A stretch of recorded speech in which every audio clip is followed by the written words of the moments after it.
All right, what up? What up? Battling a flu game right now. We are back. We are better than ever. It is officially rookie draft season. Me and Danny have one going on right now. Shout out to Nate, who's one of the first ones in here. Somebody messed up and took Malik Willis 102 by accident, but we let it go. But what we're doing today, thanks for joining us. If you guys are watching this after the fact, we're gonna rip a bunch of rookie mock drafts, get an idea of where the ADP is gonna settle in, who's going where.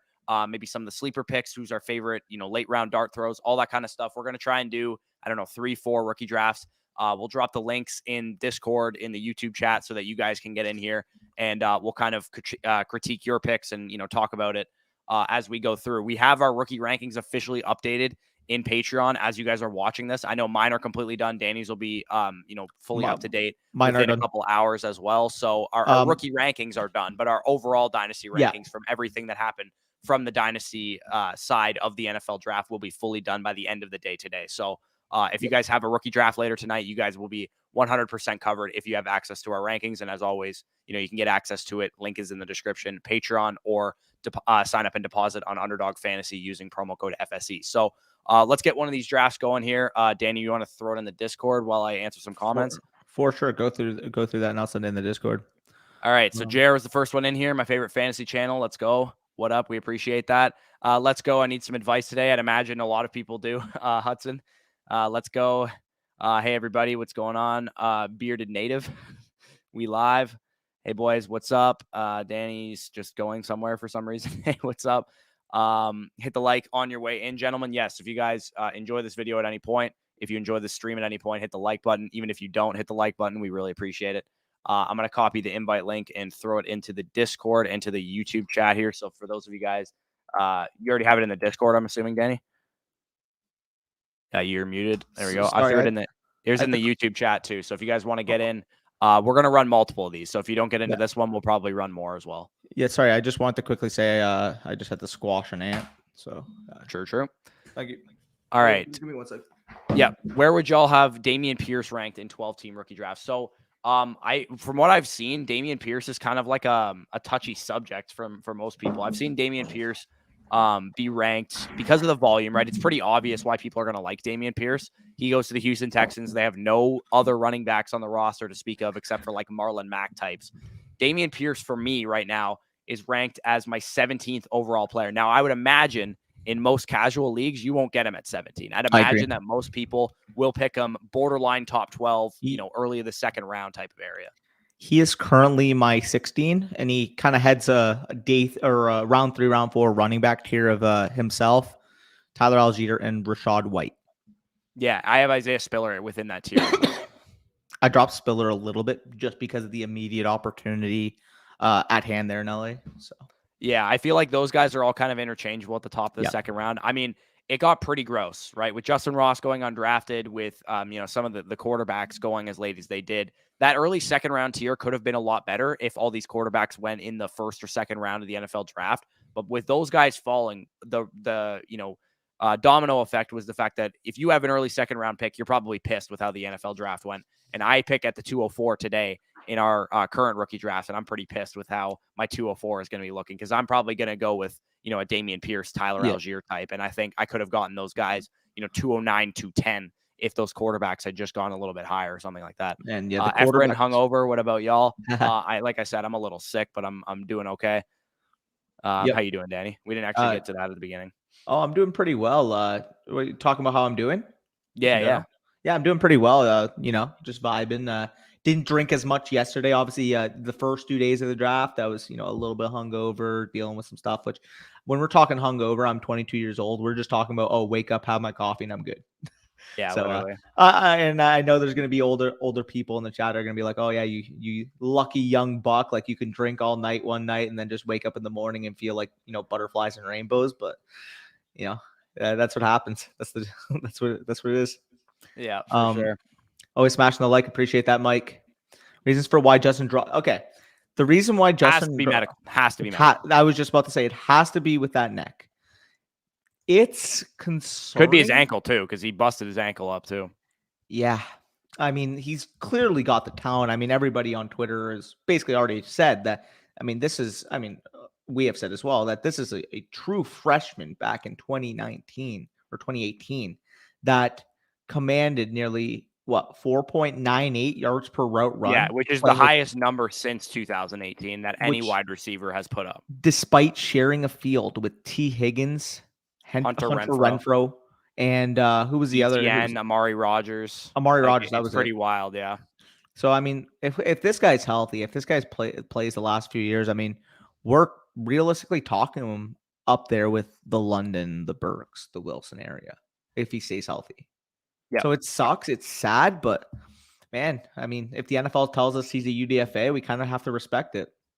Yep. All right. So if you want to share your screen, let's get this draft going. Draft is filled up. Again, if you guys didn't get into this one, we'll run more after this one. We're trying to get as much, ADP data as we possibly can to start to, put together where these guys are going to be going in drafts.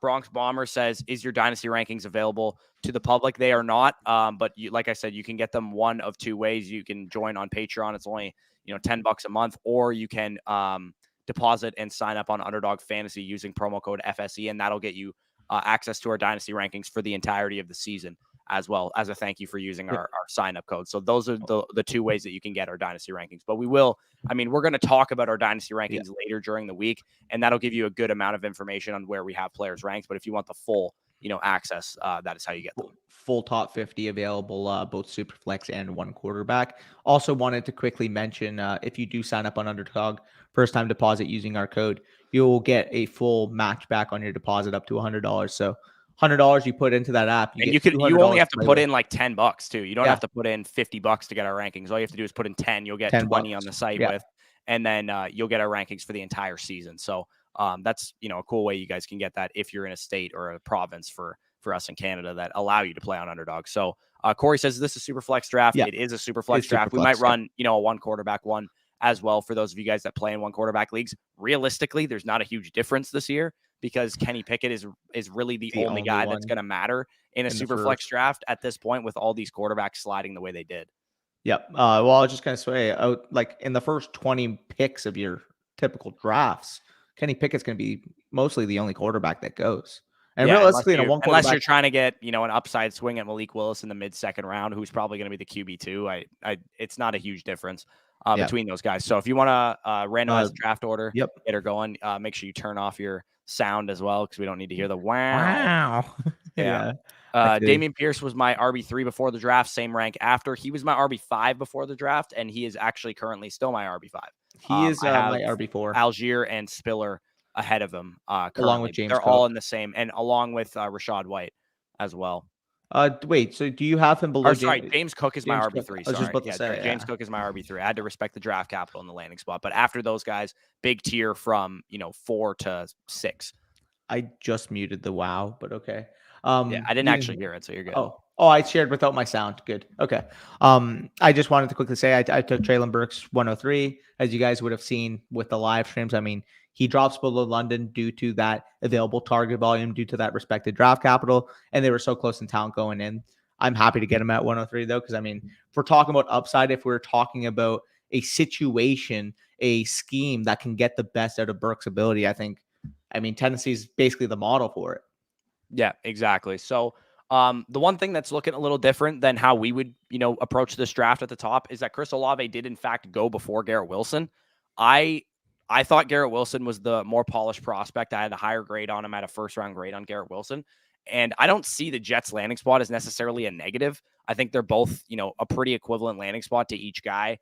They have target competition in both places. Chris Olave is going to have to compete for targets with Alvin Kamara and Michael Thomas. Garrett Wilson's going to have to compete for targets with Elijah Moore, and then the ancillary pieces that they have there. So Garrett Wilson, again, I'll just trust the talent evaluation I had before the draft, and the fact that, they both went really high in the draft, but top 10 draft capital for Garrett Wilson is undeniable. Kenny Pickett, again, is going to be it's going to depend on whoever's picking if they need a quarterback or not in your actual rookie drafts. But Kenny Pickett at the 107, I personally wouldn't pick him quite that high, but I don't think it's outrageous.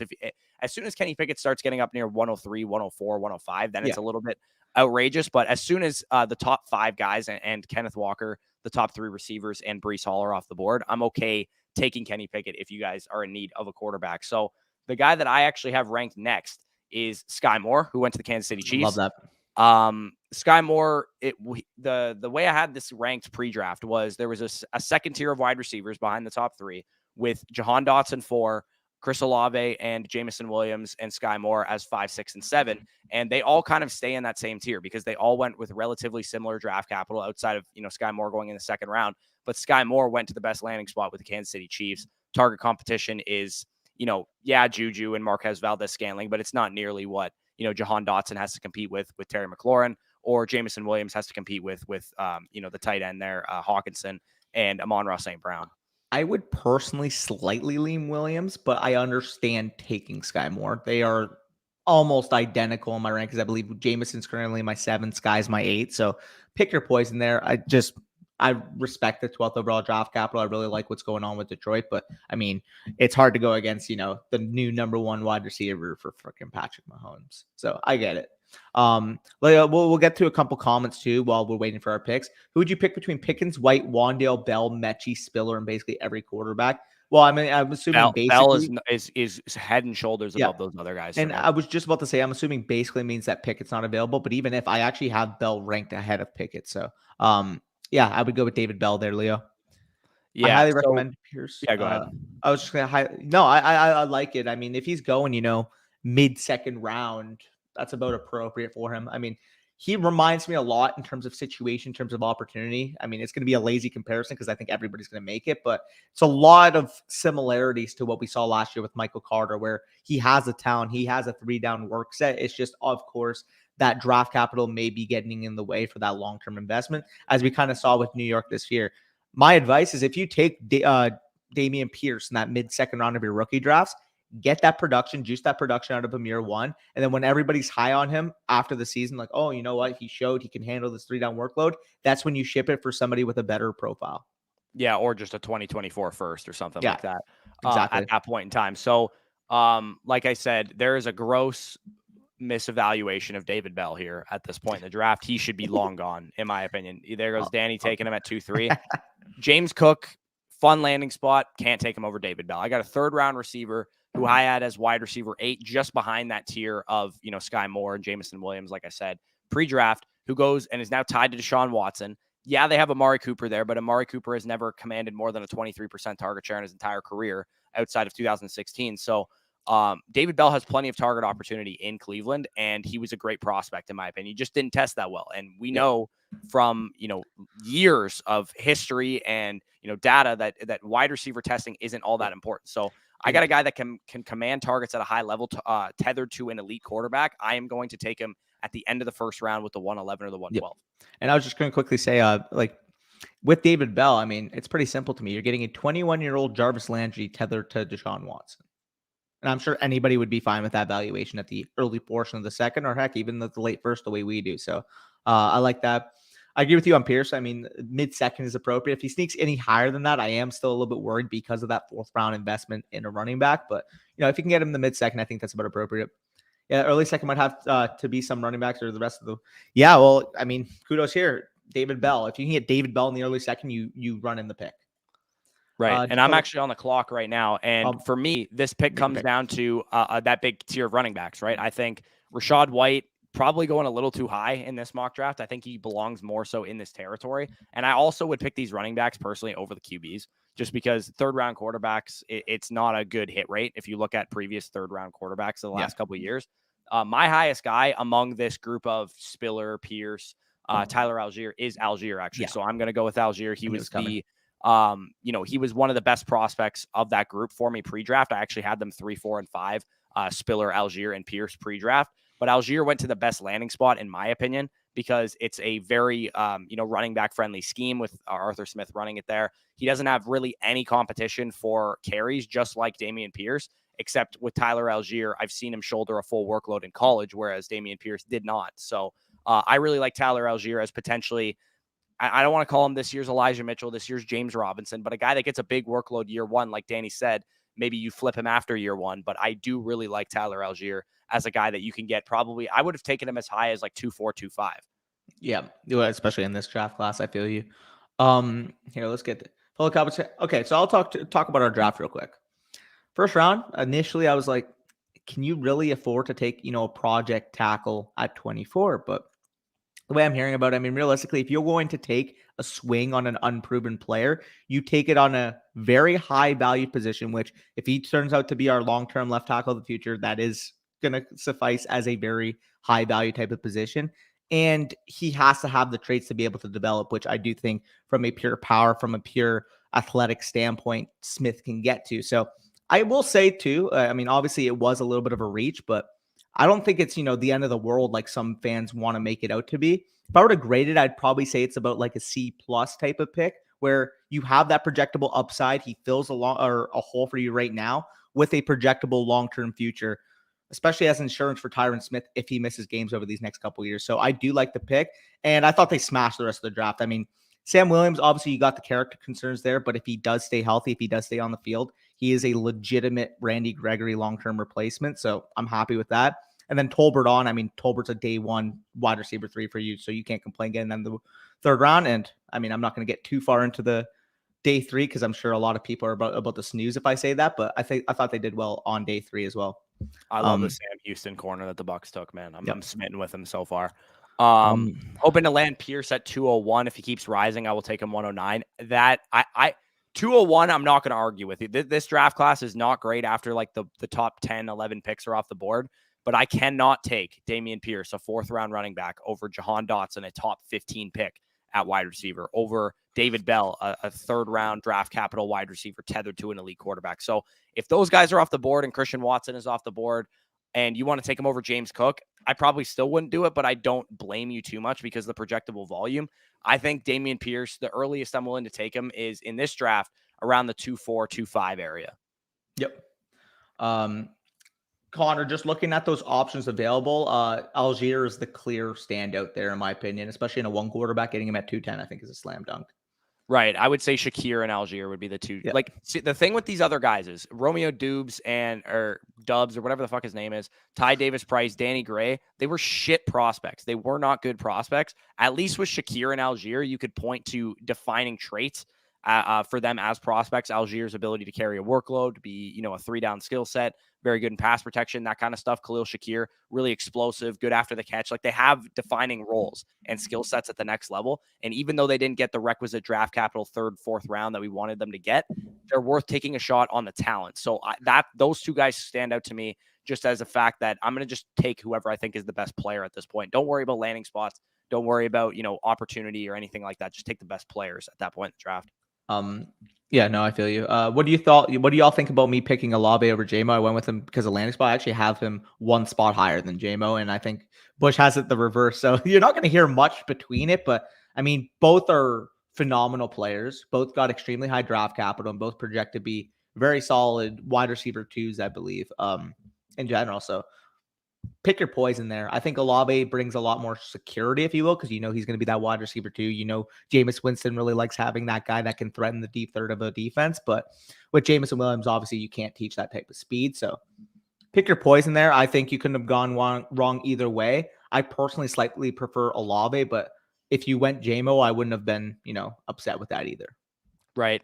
So the pick that I just made was between Khalil Shakir and Tyquan Thornton. Now, I mean, Tyquan Thornton went top 50 in the NFL draft. Now, he should not have gone top 50, not even close. He should have been lucky to hear his name called, period, on draft day because his prospect profile is terrible. But he did go top 50. So at this point in the draft, like, I'll take the draft capital of somebody like that. I did go with Shakir, who I think was just a much better prospect.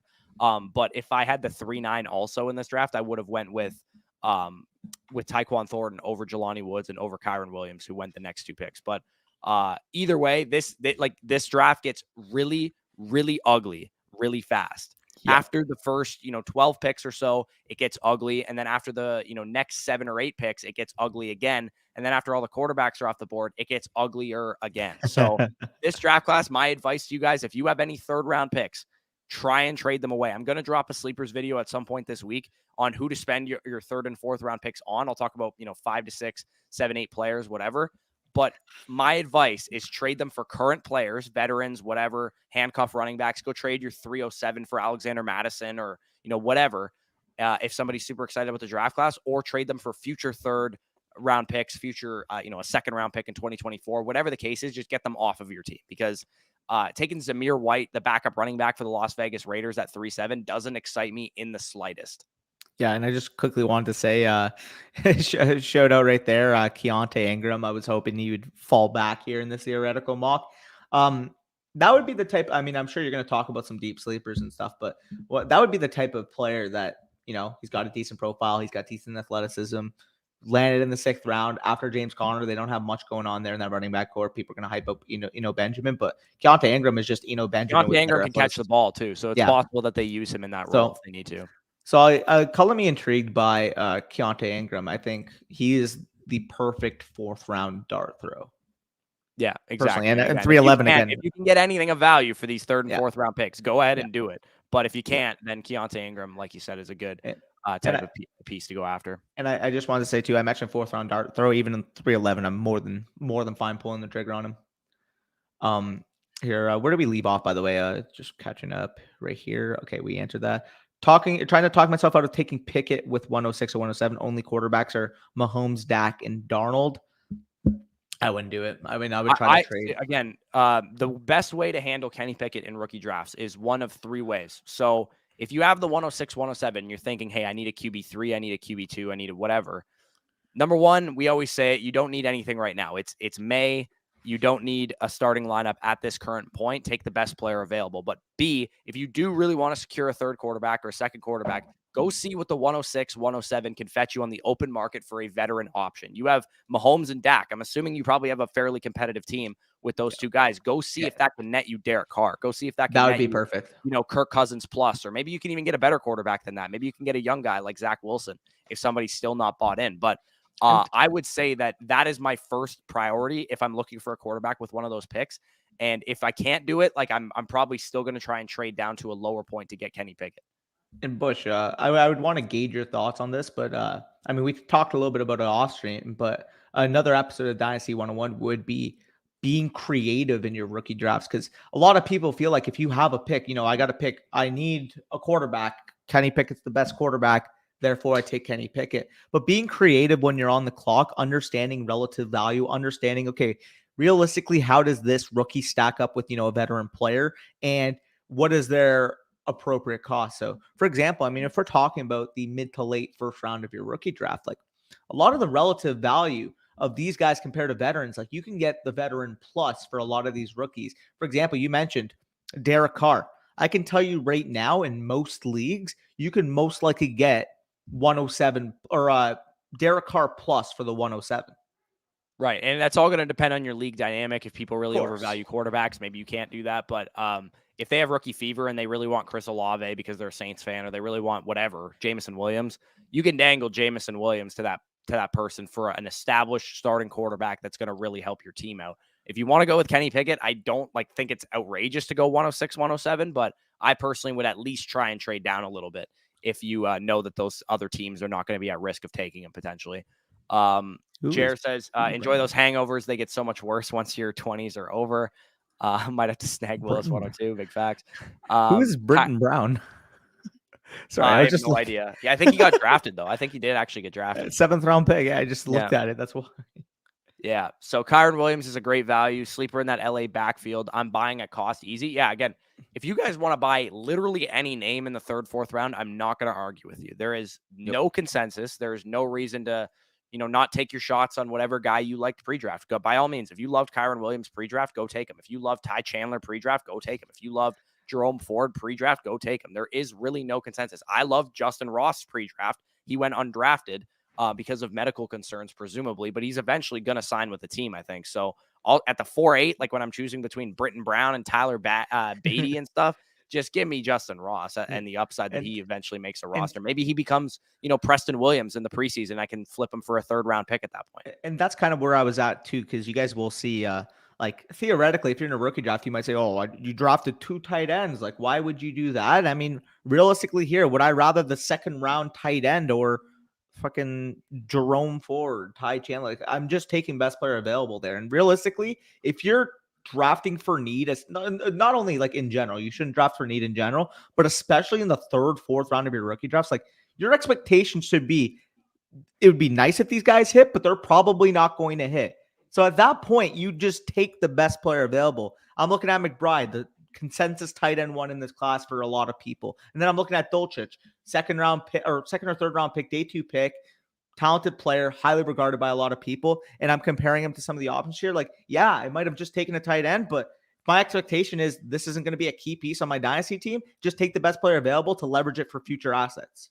Right, because if he turns into like anything, even a couple bye week fill-in type of weeks, maybe you could flip him for a future third round pick and re-roll the dice again at a different point in time. And at that point, you just gain value on your 403, right? So anytime you can, just pick guy like you can look back on previous third and fourth rounds of rookie drafts in much better and much more deep draft classes than this one, and maybe only find 3 or 4 names. Like last year, you maybe could only find Elijah Mitchell and Khalil Herbert and a couple guys that ended up giving you usable weeks and usable fantasy production, Ramondre Stevenson potentially. But for the most part, it's a pretty barren wasteland in the third and fourth round, especially in this draft class. Also, quickly wanted to say shout out to all 87 of you that are watching the stream right now.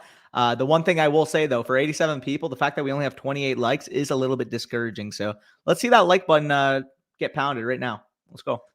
Yeah, 91 for people. Sure. So let's answer a couple questions, and then we'll run another one of these back here. If you want to start making the draft while I answer the questions, I can do that. Early mock showing a lot of people reaching on quarterbacks. Yeah, again, the earliest I'm willing to take, not including Kenny Pickett because he went in the first round.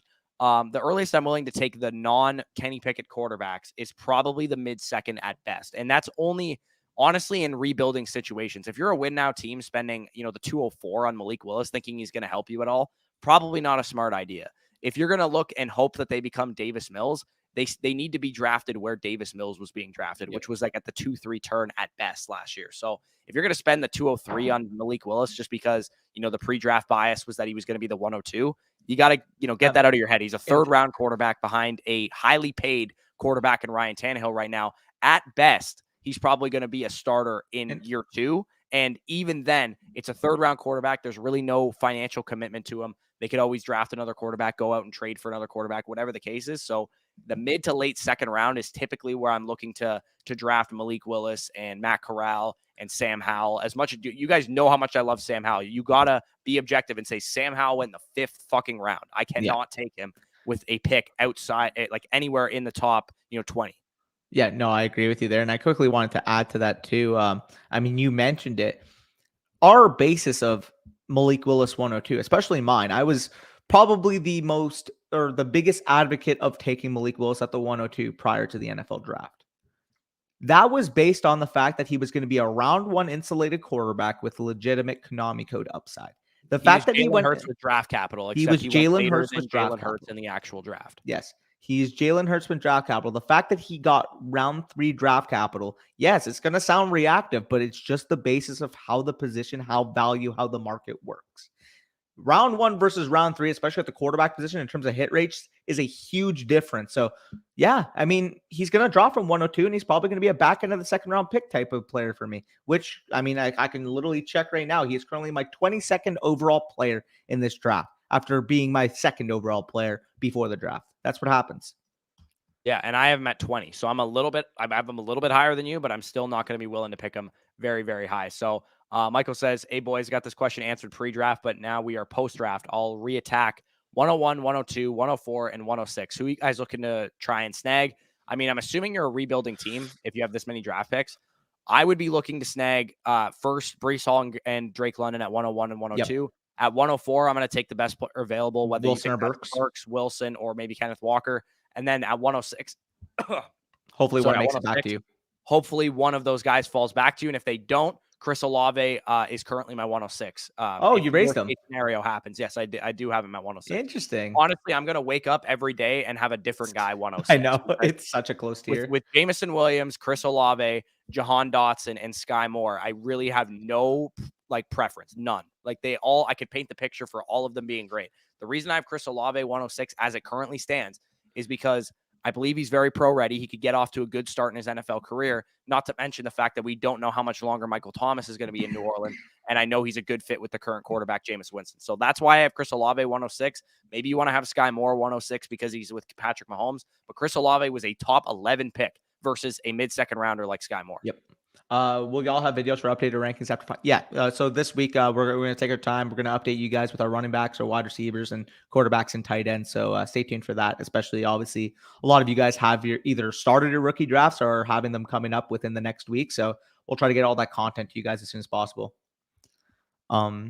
I just joined the draft if you want Yep. to join up and drop the link again. I would say let's smash out some questions for like 5 minutes just to catch up. So that way, next time we smash up some questions after the draft, we're not too far behind. So let's take 5 minutes, catch up here. Have PPR, Dynasty, Superflex, 2 running backs, 3 wide receivers, 2 flex. I also already have Pitts. Okay, so that was just a follow-up to the other question. Same rationale for us. I took London on a team. I have Pitts. Do not worry about any players you currently have in your team. You take the best player available. So the fact that you did that, good job there. I would have taken London as well, even though I would have Pitts. Right. And my nephew is here. If you just heard a baby crying, don't worry about it. I agree with you there, Matt. Took Pierce at 205. That's about appropriate value, I'd say. Gibson and Amari or Bateman and Devontae, my bad. Give me. I'll take the 2 wideouts. Yeah. Which is crazy to say. I did not think I would be saying that about Gibson, but yeah, I would take the 2 wideouts. Should have taken Bell over Dotson. They're really, really close for me. Yeah, I have them within. So the final, I have Dotson in that next tier. So I would still take Dotson because for my money, he was the much better prospect and he got, 16th overall draft capital, which is going to lend itself to a lot of chances, a lot of opportunities. Whereas David Bell, as much as I love David Bell, was in the 3rd round, which is a different, stratosphere of opportunity potential that we're talking about here. So I will still take Jahan Dotson pretty comfortably ahead of David Bell, even though it's only like a 2 or 3 spot difference in my rankings. Yeah, go for it, Evan. Share it in the comments. We'll be happy to look at it. How does the NFL not hammer Watson? I mean, yeah, I'm not sure if you watch baseball, but Trevor Bauer. I saw he got 2 years, didn't you? 324 games, I believe it was. So yeah. What's up, good people? What's up? Like seeing you in the chat again, Rom. First round for my first draft: Hall, Wilson, Kenneth Walker, London, Burks. Did you own the whole first round? I think he's just saying. Oh, that's the order. Okay, I was like, geez, I thought that was his Hall for a second. No, that looks about appropriate. Again, we would take London and Burks higher, but I mean that's probably about a prototypical first round that you'll see. So better on Patriots trading up. Yeah, no, that was. I still can't believe they took a guy who literally all he did was run 4.26 and got drafted in the top 50 because of it. I don't understand how you can see the guy that ran 4.41 with 3 elite years of production in an early declare and then say, oh yeah, no, this guy ran faster, so I will take him. It will never cease to amaze me that billion-dollar NFL teams are so bad at drafting. Overvalue athleticism at the wide receiver position when all it takes is some fucking nerd in their scouting department like us be like, hey, guys, the hit rates of wide receiver athleticism isn't all that great. Maybe we should take guys that are actually good at playing football because that's what they're asked to do at the next level. Yeah, no, literally. Here, after all wide receivers to Bell all of the wide receivers to Bell were taken. Okay, that makes more sense, I guess. Oh, I didn't even see that. Sorry about that. I didn't even notice that. I didn't love Spiller pre-draft, but with tempered expectations, possibly a good role. Yeah, no, I think what you get him late. I think he's a fine, 204, 205, 206, but I'm not going to go crazy and start taking him 112, 201 type of area. But again, I will say too, a 4th round running back. I will favor the draft capital of some of the other players that are going around that area if possible. 100%. I got Zamir White at 401. I mean, yeah, I'm not. Sure. We're not. If you like Zamir White, take Zamir White. I don't like Zamir White, but at 401, I can't blame anybody for taking any player. Love that value on Tyler Algier, by the way, River. Would you prioritize James Cook if you're a Singletary owner? Not sure if he even projects as a handcuff. I mean, I wouldn't. I don't know. I wouldn't like prioritize him just because I own Singletary, but. Nobody on my current roster is going to make me prioritize anyone. 100%. You always take best player available. Amen. So if James Cook's on the board for you at 202 and he's your best player available, then pick him. If you're at the board at 109 and you want James Cook because you have Singletary and you want to secure that backfield, that's a bad decision to make. You should take whoever the best receiver is most likely available at that point. I fully agree. How do you see the top 5 1 quarterback PPR post draft? I mean, it's going to be the same in 1 quarterback. It's going to be the same in Superflex. I mean, you're going to get those 2 running backs with Hall and Walker and those 3 wide receivers with London, Burks, and Wilson. Really, I mean, other than Hall, probably the undisputed 1 at this point. Put those in any real order for your own personal preference. For me personally, I would go with Hall, London, Burks, Wilson, and and Walker. And I'd be the same, except I'd have Wilson and Burks flipped. Yeah. Traded Damien Harris. Yeah, you fleeced that guy. Yeah, what the hell? Walker's flying up draft boards. Where you guys out with it? Yeah, I mean, he Again, would if be you want both to take about him 105. 102 because you need a running back to help you compete this year and you have the 102 because you made some smart trades or something like that, then by all means, take him Yep. 102, but I won't be doing it. I will take him at 105 where I believe he belongs after those top 3 receivers. Pushing the lots. Yeah, let's get it, brother. Let's get it. Should I take Pickett at 104? No. No, you should not. All right, let's get this draft trying to Yep. fill up. I'll continue Let- going to some questions here while you drop the links in places. Yep. Here, let All me right. just put So myself RBs here. can suck and still get volume. That's why I lean towards them in the late rounds. Yeah, I think that is not a bad strategy whatsoever. Because if Zamir White at the 4-1, like I believe he said, if you get Zamir White at 4-1 and Jacobs gets injured, then maybe Zamir White has some flex appeal this season and you could flip him at that point or use him for a competitive roster. So I do tend to agree. I'd rather take running backs in ambiguous backfields come the 3rd and 4th round than I would, terrible wide receiver prospect profiles. Yep, I agree with you. Here, click some of that. I'm gonna launch the draft as soon as we Yep. get filled. James Cook is the immediate RB1 for Buffalo. His only competition is a 5'7" Singletary. He can always add weight too. He definitely could add weight. But his frame looks. I mean, he might have weighed 199 at the combine, but I bet he played at 185, 190. Like he doesn't 100%. look big on film whatsoever. Could he add some weight? Could he do what Austin Eckler did after his rookie season and add, get up to 205 or whatever? That's fine. What we're looking for with James Cook is he is a talented player and he got 2nd round draft capital. So that's enough for me to invest in him. Plus, he's attached to the Buffalo Bills, but I'm not going to go crazy and take him 106 because I think he's the RB1 for that team. Yep. And let me just share my screen because the draft just started. I forgot it wasn't shared. So off the board 101, no surprise, Brees Hall. I mean, that's going to be the standard in nearly like 99% of drafts. Kenneth Walker 102. Yep. Spicy Hot says, where are we taking go. Zappy? I probably wouldn't spend a draft pick on him, to be honest. But if you want to take a 4th round dart throw on him, by all means. I mean, unless it's like a 7-round rookie. No. Yeah. If it's a 4-round rookie draft, I'm just not going to take him. I heard y'all speak on Ingram. That's why I grabbed him. Yeah. Keontae Ingram's definitely interesting. Like I said with Zamir White, if you're in season, would it shock me if Keontae Ingram has some RB2 appeal for 4 weeks when James Conner's dealing with an injury? Not at all. I think that happens at the running back position all the time. It's the reason, people do 0 RB is because you can get guys like that on the waiver wire. So Keontae Ingram, great dart throw to take at the late 3rd, early 4th round. Agreed. Cook ceiling. I could see about a 1A back that received some pass catching. Imagine like JD McKissick with, 120% of the rushing workload. That's about what I would see. Yeah, and I think he's gonna I don't think he has a DeAndre Swift, Austin Eckler, Alvin Kamara type of ceiling unless he adds some weight or something like that. But I think you could see, Duke Johnson maybe when Duke Johnson was really relevant. I could see some RB1 like seasons.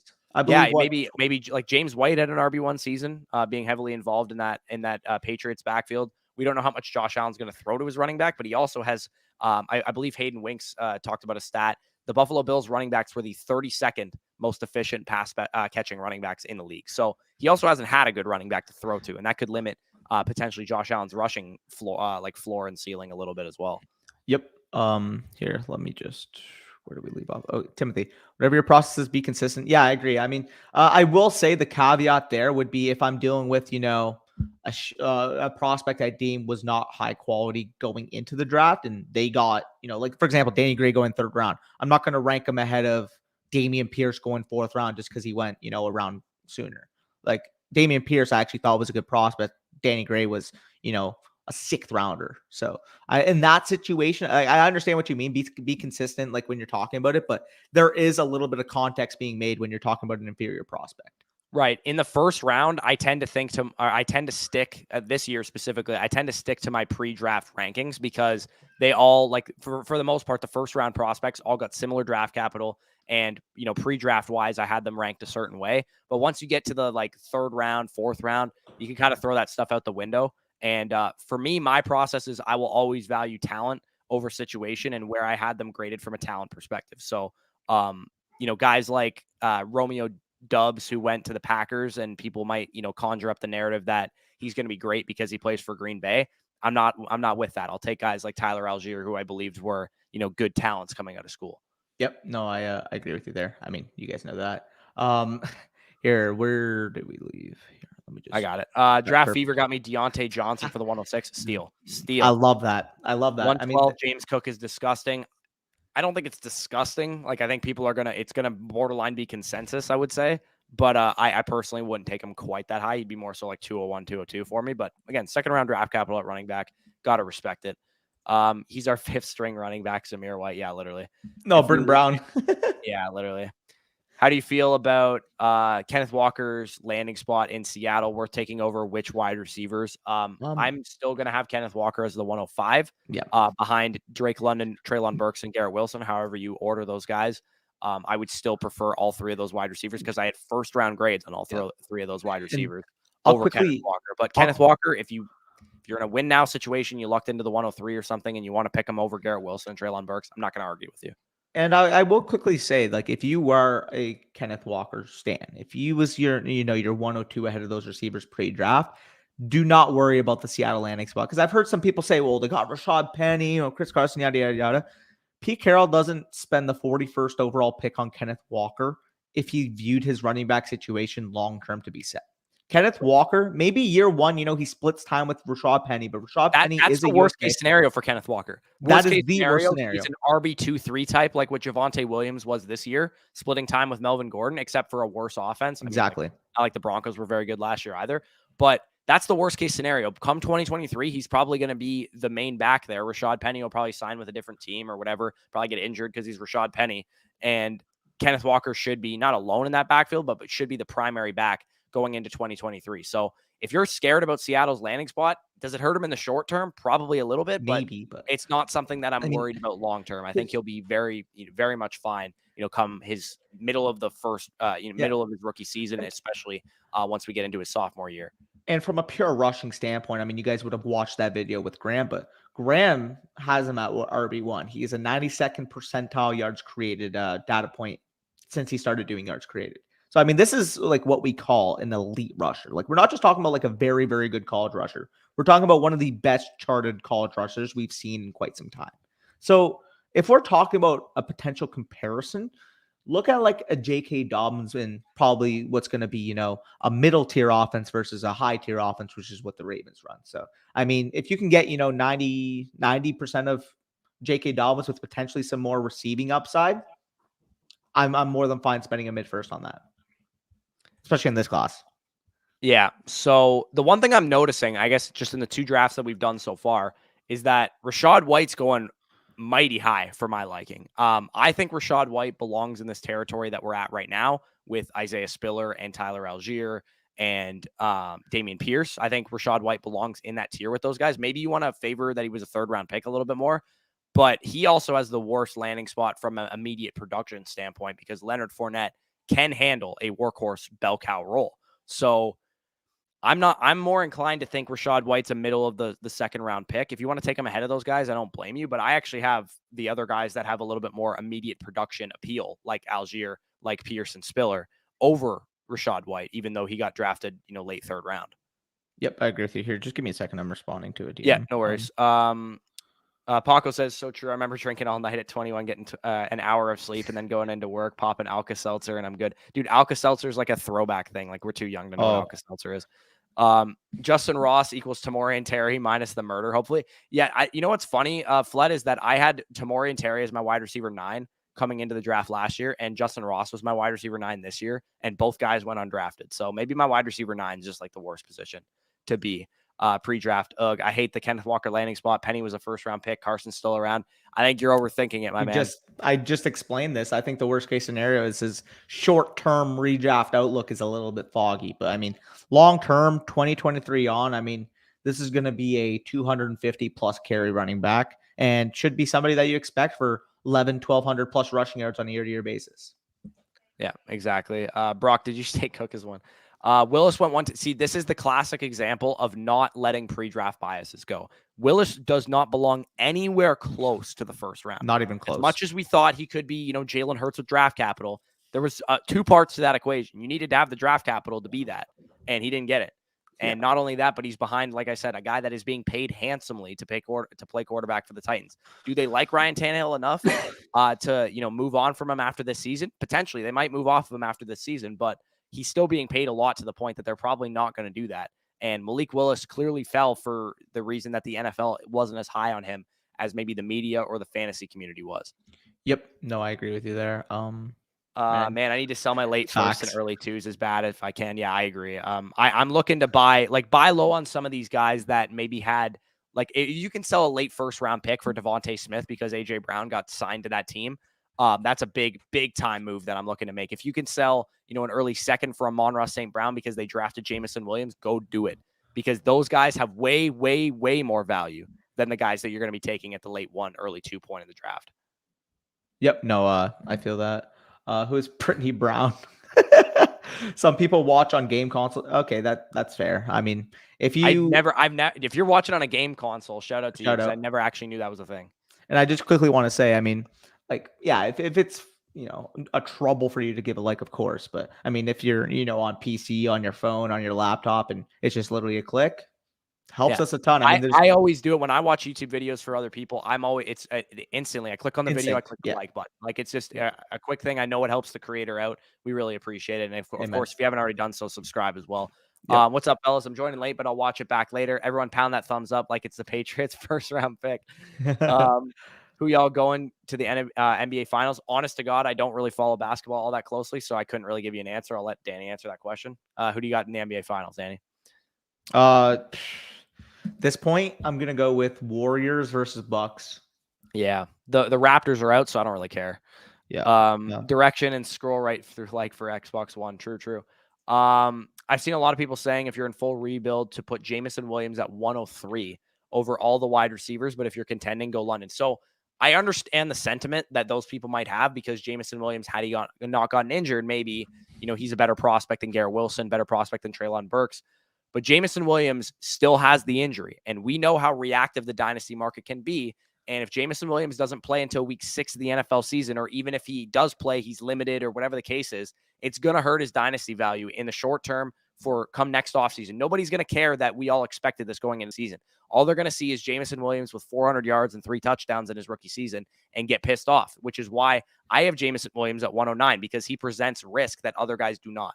Yeah, and I see that too. Again, he is my 107 simply because of the draft capital, simply because of the upside appeal there. But there is a chance that he face plants because he, doesn't play until week 4. And if you guys don't know what we mean when we say face plants, basically, shout out DF Bean Counter on Twitter, give him a follow over there. But it is trackable data of rookie players that lost 12 or more spots of ADP from their first year. They are considered face planners, and the hit rate of face planners gaining or accruing value post face planner season is a very bleak list. Examples of face planners this year would be, your Rondale Moore, your Terrace Marshall, guys like that. But basically, De'Ami Brown, basically the data says that we hold on to these pre-draft biases that we have of these players and think, oh, the bounce back is in store. I know what I saw. I trusted my eyes when I watched his tape, and the data would disagree with that. Right. Dynasty players are smart, man. If we give up on a player quickly, it's probably for a good reason. And Jalen Reagor was a great example. If you got out on Jalen Reagor, there were still probably guys in your league after his rookie season that were still going to buy into him for early second round draft capital. You're selling low when you sell him for something like that. If you spent, the 103 on Jalen Reagor the year before, but at least you got something because now he's worth nothing, right? You can't get anything for Jalen Reagor now. And the same thing for guys like Terrace Marshall and Rondale Moore. Some of these guys, these teams are telling us what they think of these players when they bring in Marquise Brown for Arizona. These teams are telling us what they think of these players when they bring in Jahan Dotson in the first round to tell us what they think of De'Ami Brown. Sorry, I'm just looking. God, this board is so ugly. I don't even know. Trade those extra first for stud young wide receiver. Yeah, and other thing too, if you can somehow get 2023 and 2024 first for any late first round capital this year, go ahead and do it.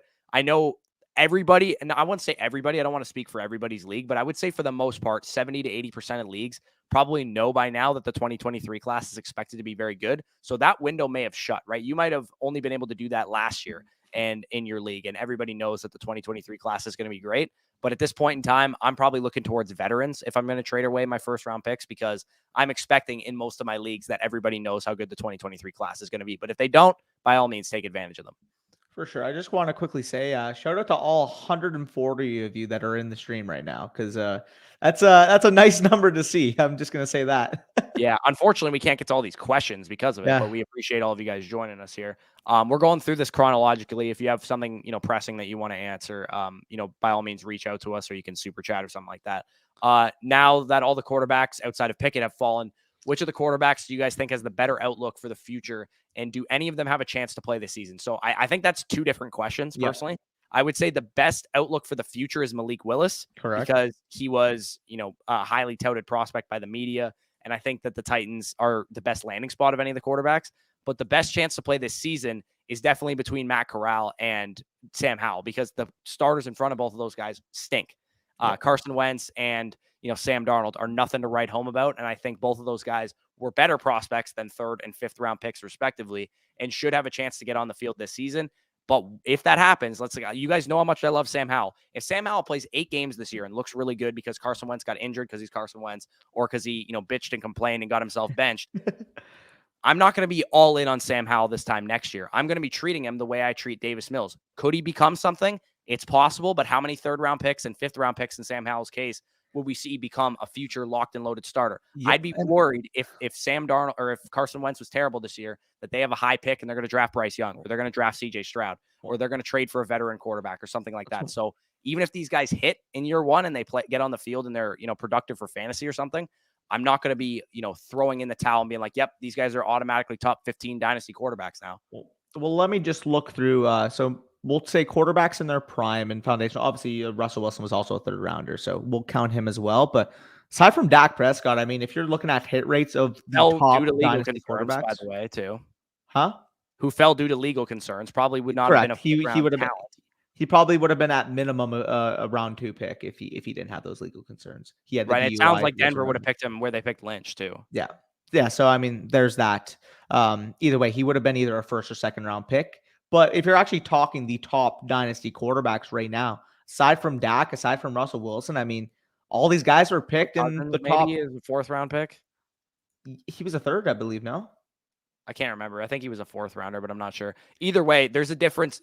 For those of you guys that don't know, there is a difference between a 2nd round quarterback and a 4th round quarterback and a 3rd round. Like there is. Like a 2nd round quarterback, you get a Drew Lock type of opportunity, right? Like even if you stink, like Drew Lock stinks, you still got an opportunity to at least play for your team. He was picked at the top of the 2nd round. He had that opportunity, which is what we expected. If these guys didn't go in the 1st round, we expected at least, Sam Howell, Corral, Desmond Ridder, maybe Malik Willis if he slides. They're at least going to go in the top 50, right? Like they're not going to slip all the way to where they ended up going. So long-winded answer to your question, but I would say don't have a rosy view of these quarterbacks. You're probably better off being pessimistic because maybe one of them hits. And by hits, I mean like becomes Davis Mills. But even then, we're not sure what Davis Mills is at this point in time. I highly doubt we're going to get a guy that comes in and is a superstar fantasy quarterback as soon as his rookie season.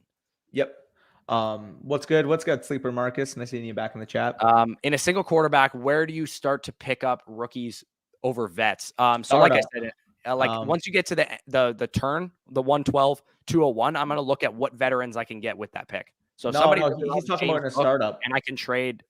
You're reversing it. Sorry, in a startup. Well, I'll tell you right now, in terms of my top 100s, I mean, realistically, the only so Jamar Chase, Justin Jefferson, Jonathan Taylor, Kyler Pitts are locked and loaded as your top 4. I would then also take DeAndre Swift and Javonte Williams, but after that, I'm taking Breece Hall.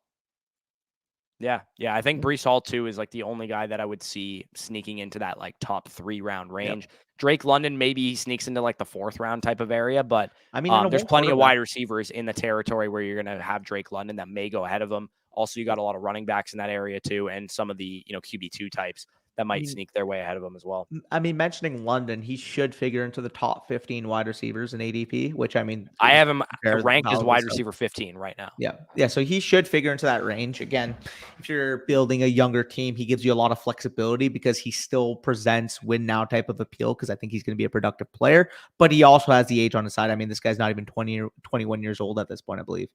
Yeah, no, he's still 20 years old. Yeah, which is insane. So, I mean, he like if you're comparing like him versus a Tyreek Hill, like people are going to take Drake London because he still has win now upside, but he doesn't pigeonhole you into roster construction the way a 28-year-old wide receiver would. Right. So I'm actually on the clock here. Funny enough, it looks like we're both going to go double tight. Yeah, I mean, like at this point in the draft, I probably would have taken Justin Ross if this was a real draft, but I picked him in the last one. So I'll go with Cade Otton, who went 4th round to the Buccaneers. I mean, I don't think he's a good prospect. He's like 23 fucking years old. I think it was a wasted pick, but Tampa Bay likes to use their tight ends. So there's a possibility that he becomes Cameron Brate or something like that. Yep. No, I agree with you there. Brees went mid-second in my recent superflex startup. Yeah, I mean, he That's might about sneak into appropriate. there. Yeah. No, Corral has the quickest path to start. I would tend to agree with you. I think yep. they're not enamored with Sam Darnold, and Corral probably has the best path to start outside of Kenny Pickett, of course. I have the 203, 207, 209, 212. I was excited Dude, pre-draft. Now what? I mean, I'd be pissed if I were yeah. you. Like I I would be wouldn't. upset. I would be really upset if I had those picks. 203, you might still get a pretty decent player with that pick. Maybe you get, I mean, who went 203? This Rashad White went 203 here, but I mean, maybe you get a George Pickens sliding to you or something like that. When you know that I'm talking about George Pickens as sliding to you at 203 being a great value, you know how fucking shitty this draft ended up becoming. Well, I'll quickly mention, I mean, I doubt it gets done, but if you have to package 4 of those picks, like all 4 of those picks and move up and, take, I would, yeah, like mid first, legitimately, I would like rather have, one Chris mid, Olave at 108 than all of those picks combined. Like literally though. if you can go up to 108 or 109 and get one of those other wide receivers in that second tier, just go do that. Like honestly, Yeah. that 203, 207, 209, 212, like in this draft, that would have netted you Rashad White, Alec Pierce, Tyler Algier, and Malik Willis, who's a third round quarterback. Like nothing about that really excites me. For sure. So we'll catch up on some more questions and then run another one. I will make the other one. So we'll just take 5 minutes here. Where do we Yep. leave off, Bush? I'll rip through Okay, some questions here. So go I'm for it. live in a slow draft. I have 106, 107, 109, and 110. I took Pickett with the 106. Garrett Wilson is still available. You mail the card in immediately. If Garrett Wilson Yes. is there at 107, to be honest, you should have picked him at 106. I had a Kenny Yes. Pickett. So at 107, you mail the card in immediately. You obviously, I wouldn't trade back. I would just pick Garrett Wilson. He's a huge value at that point. Wow, that is impressive that Garrett Wilson fell to you at I 107. think that's going to be common. I think Which is of the guys insane. that went top, like of our top 3 receivers, people recognize that London and Burks have tremendous opportunity in front of them. They're not going to let those guys fall, but people who love Elijah Moore as much as we love Elijah Moore, I'm still taking Garrett Wilson ahead of Treylon Burks. I don't really care that I love Elijah Moore. I think this offense, if it hits, and just valuing the talent of the player, I'm going to take Garrett Wilson. So if he slides anywhere outside of the top 5 overall picks, I would recommend, seeing what it costs to go trade up and get him. Because if he's on the board at 106, 107, and you don't have those picks like Anthony does here, go and see what it costs to move up from your 109 or something like that. Who would have went ahead of him? Probably Olave and JMO then? Probably Olave. I would say Olave is going to be the one that potentially goes ahead of him, and JMO definitely could as well. Yeah. Kyle, I'll share your pain. How do you view Walker in a point per carry league? Well, his value does go up in a point per carry league. I'll say that. Now, do I think he's going to have, I'm not going to say Derrick Henry ceiling or Ezekiel Elliott ceiling in touches because those are just like special carry ceilings. But could he be, an 18 to 20? Yeah, Nick Chubb's a good example for sure. And I mean, if you're talking about point per carry, I mean, that's going to be a lot more valuable than your typical standard half or full PPR because, I mean, in general, when you're talking about running backs, if you're playing full PPR, you don't even need a guy to carry the ball. You just need him to catch the ball. But the fact that you have that point per carry element, it does even out the playing field to a better degree. Yeah. Wasn't Tractors. Yeah, Wait, these guys are just making comments here. Tractor says, do you guys ever consider doing an IDP rookie draft? So personally, me or Danny, we've never played in IDP leagues. I mean, I'm open to doing a rookie draft with IDP players, but I like legit have no idea where to value IDP players relative to, offensive rookies. So I'm personally not the person to get qualified about IDP from. I know there's plenty of guys on Twitter, the IDP army, Matt Schauf, who I worked with at Draft Sharks. He's a big IDP guy. Just go follow those guys if you're looking for some IDP advice. Unfortunately, we can't provide that to you. Maybe in the future, we'll, hire somebody to do IDP stuff or something like that. I have the 102 and 111. I am quarterback needy and wide receiver needy. What should I do with those picks? Well, I'm just going to mention right now, 102, you lock in for Drake London. I mean, I was going to say that regardless of your needs. And at 111, I mean, my current 111 would be Kenny Pickett. Yeah. So I'm cool taking Kenny Pickett with that 111. If I had to guess, he may not be there for you at 111 because I would say most people will value him around 106 to 108. But I would say 111, if you don't want to spend that pick on a player and Christian Watson's on the board, and you can dangle, Green Bay Packers #1 wide receiver. Like I said, Derek Carr, Kirk Cousins, whatever veteran quarterback you want to go trade for. Maybe you can package another piece and go get a young quarterback like Zach Wilson. I would rather do that than spend that pick on, a wide receiver that I don't need if I'm a quarterback needy team. Okay. Yeah. Okay. So he's just giving him some advice there. Yeah. Where should Pickett go in a one quarterback? I would say probably back in the second. Yeah. I would say like anywhere between 15 and 20 is like probably where I would say he would probably fit in. Yeah, that's probably about appropriate.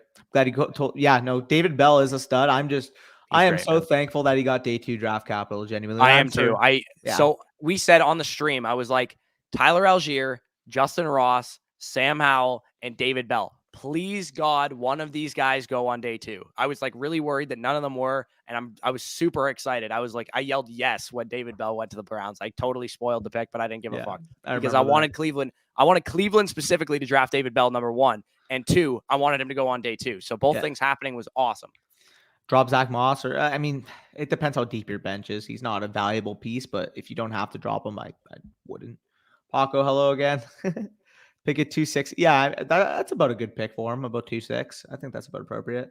I did get offered DK Metcalf for the As much as 102 I pick. love Drake London, I'm taking DK Metcalf in a heartbeat. 100%. If that offer's still available, go get DK Metcalf there, Big Jim. Yeah. I actually disagree with you there, Bryson. I really, really like that fit. I really love the draft cap, and I think Olave. I feel like it's because Maybe a we've been. little overdrafted in the NFL draft going top 11, but not really. I think he should have been a top 20 pick. Yeah, and I mean, we saw the wide receiver market explode. If Olave is going to figure to be your wide receiver to the future, I'm sure you're fine with 5 years of cheap production with 11th overall. I mean, considering Christian Kirk's making 18 million a year, so Right. And if you do have uh, to pay him early, it's probably because he was really special. yeah, 100%. And I mean, if we're talking about it, I feel like the fantasy community kind of disrespects Olave to a degree because well, he didn't declare early, yada yada yada. Like, Olave and Dotson have the senior stink on them. yeah, And I mean, it's not like the nice thing about seniors, and to Kenny Pickett's credit, this applies to him as well. You at least want to see the player get better, right? You don't want to see them be terrible. And Kenny Pickett was terrible for most of his college career and have one good season as a senior. At least with Dotson and Olave, they were still productive their entire careers. And Dotson specifically his junior and senior season. So it's better to see these guys at least get better over the course of their college careers than to just see them have one good year as a senior and be terrible the rest of the time. Like Denzel Mims was, for example, or Kadarius Toney was last year, for example, because then you get into like red flags on their profile. Sup guys, didn't know you were on. Yeah, we're live, we're vibing. I'm so sad. Are you competing? If that's your pick, Jim. Okay, yeah, these guys are talking among themselves here. Spain without the S. True. Trying to compete, traded up to get the 102 by sending away Baker before he got injured. You got the 102 for Baker. Well, I mean, at the time it was a 2022 first. He didn't know where it would be for Baker Mayfield, who was a starting quarterback before he got hurt. So I could see why it would have been appropriate at It was the still a time. bad trade for the guy at the time, but it looks even worse now. Man. But like at least like I can rationalize why at the time he did it. But yeah, either way, like dog. Yeah. That worked out very well for you. Yeah, the 102 pick is, I wouldn't say it's a nightmare. I still think Drake London is headed, like, I almost have Drake London in a mini tier by himself as 102, but I do think, you can rationalize taking Walker there. You can rationalize taking whatever wide receiver, Wilson or Burks there. But I don't think it's a nightmare. I think people who don't have London as wide receiver 1 are frankly just overthinking it. And they think he's, not able to separate. We got a top 8 wide receiver prospect who's under the age of 21 still, who produced at an extremely high level in college. Yep. 12 team superflex looking to compete. What would you add on top of the 102 to get the 101? What would you be willing to add there? I mean, you're looking to compete. That's a pretty big difference, I would say. I mean, would you say like 110 this year, 19? Yeah, I'm okay giving up a late first. You're talking about the difference between like a 4th round startup pick, 4th, 5th round startup pick in Drake London versus a second one, late second rounder, early 3rd round pick in Breece Hall. So, I mean, if you got to give up the 109, 110, 111, or, a piece equivalent of that value, maybe like I'm trying to think of a receiver like Amon-Ra, like I'm okay doing that. Yep. Amon-Ra. I mean, the dream scenario would be, Amari Cooper. Like, if anybody still values like Amari Cooper, Juju Smith-Schuster at that value, then by all means use those guys to get up. Yep. Why is Olave overdrafted? But yeah, no, I don't think he was necessarily overdrafted. I knew the NFL was going to absolutely love him. Alec Pierce still the draft. My unbiased opinion. Yeah, so Alec Pierce is going to be a guy. I mean, he's going to go in like the mid-2nd round. His profile stinks, so I'm probably not going to own very much of him, if at all. So I'm probably going to let my league mates draft Alec Pierce and just buy into the 2nd round draft capital. I just think he's a shit prospect. For sure. So we'll get to a couple others. We just don't want to make it, a half an hour behind in comments. So we're trying our best. And then I'll load up another rookie draft for us. Alejandro tried to start by throwing. Yeah, that's a good call there, Matt. 12-team superflex tight end startup. Tight end premium, I'm assuming he means, with third round reversal. I'm in the 10 slot, got offered the 108, Taylor and Lamar available for my 303 and 2023 first. Do I move up? Taking Lamar. Yeah. If Lamar's there at the 108, that's more than fine. I mean, realistically at 303, like, what are we talking about there? Christian McCaffrey?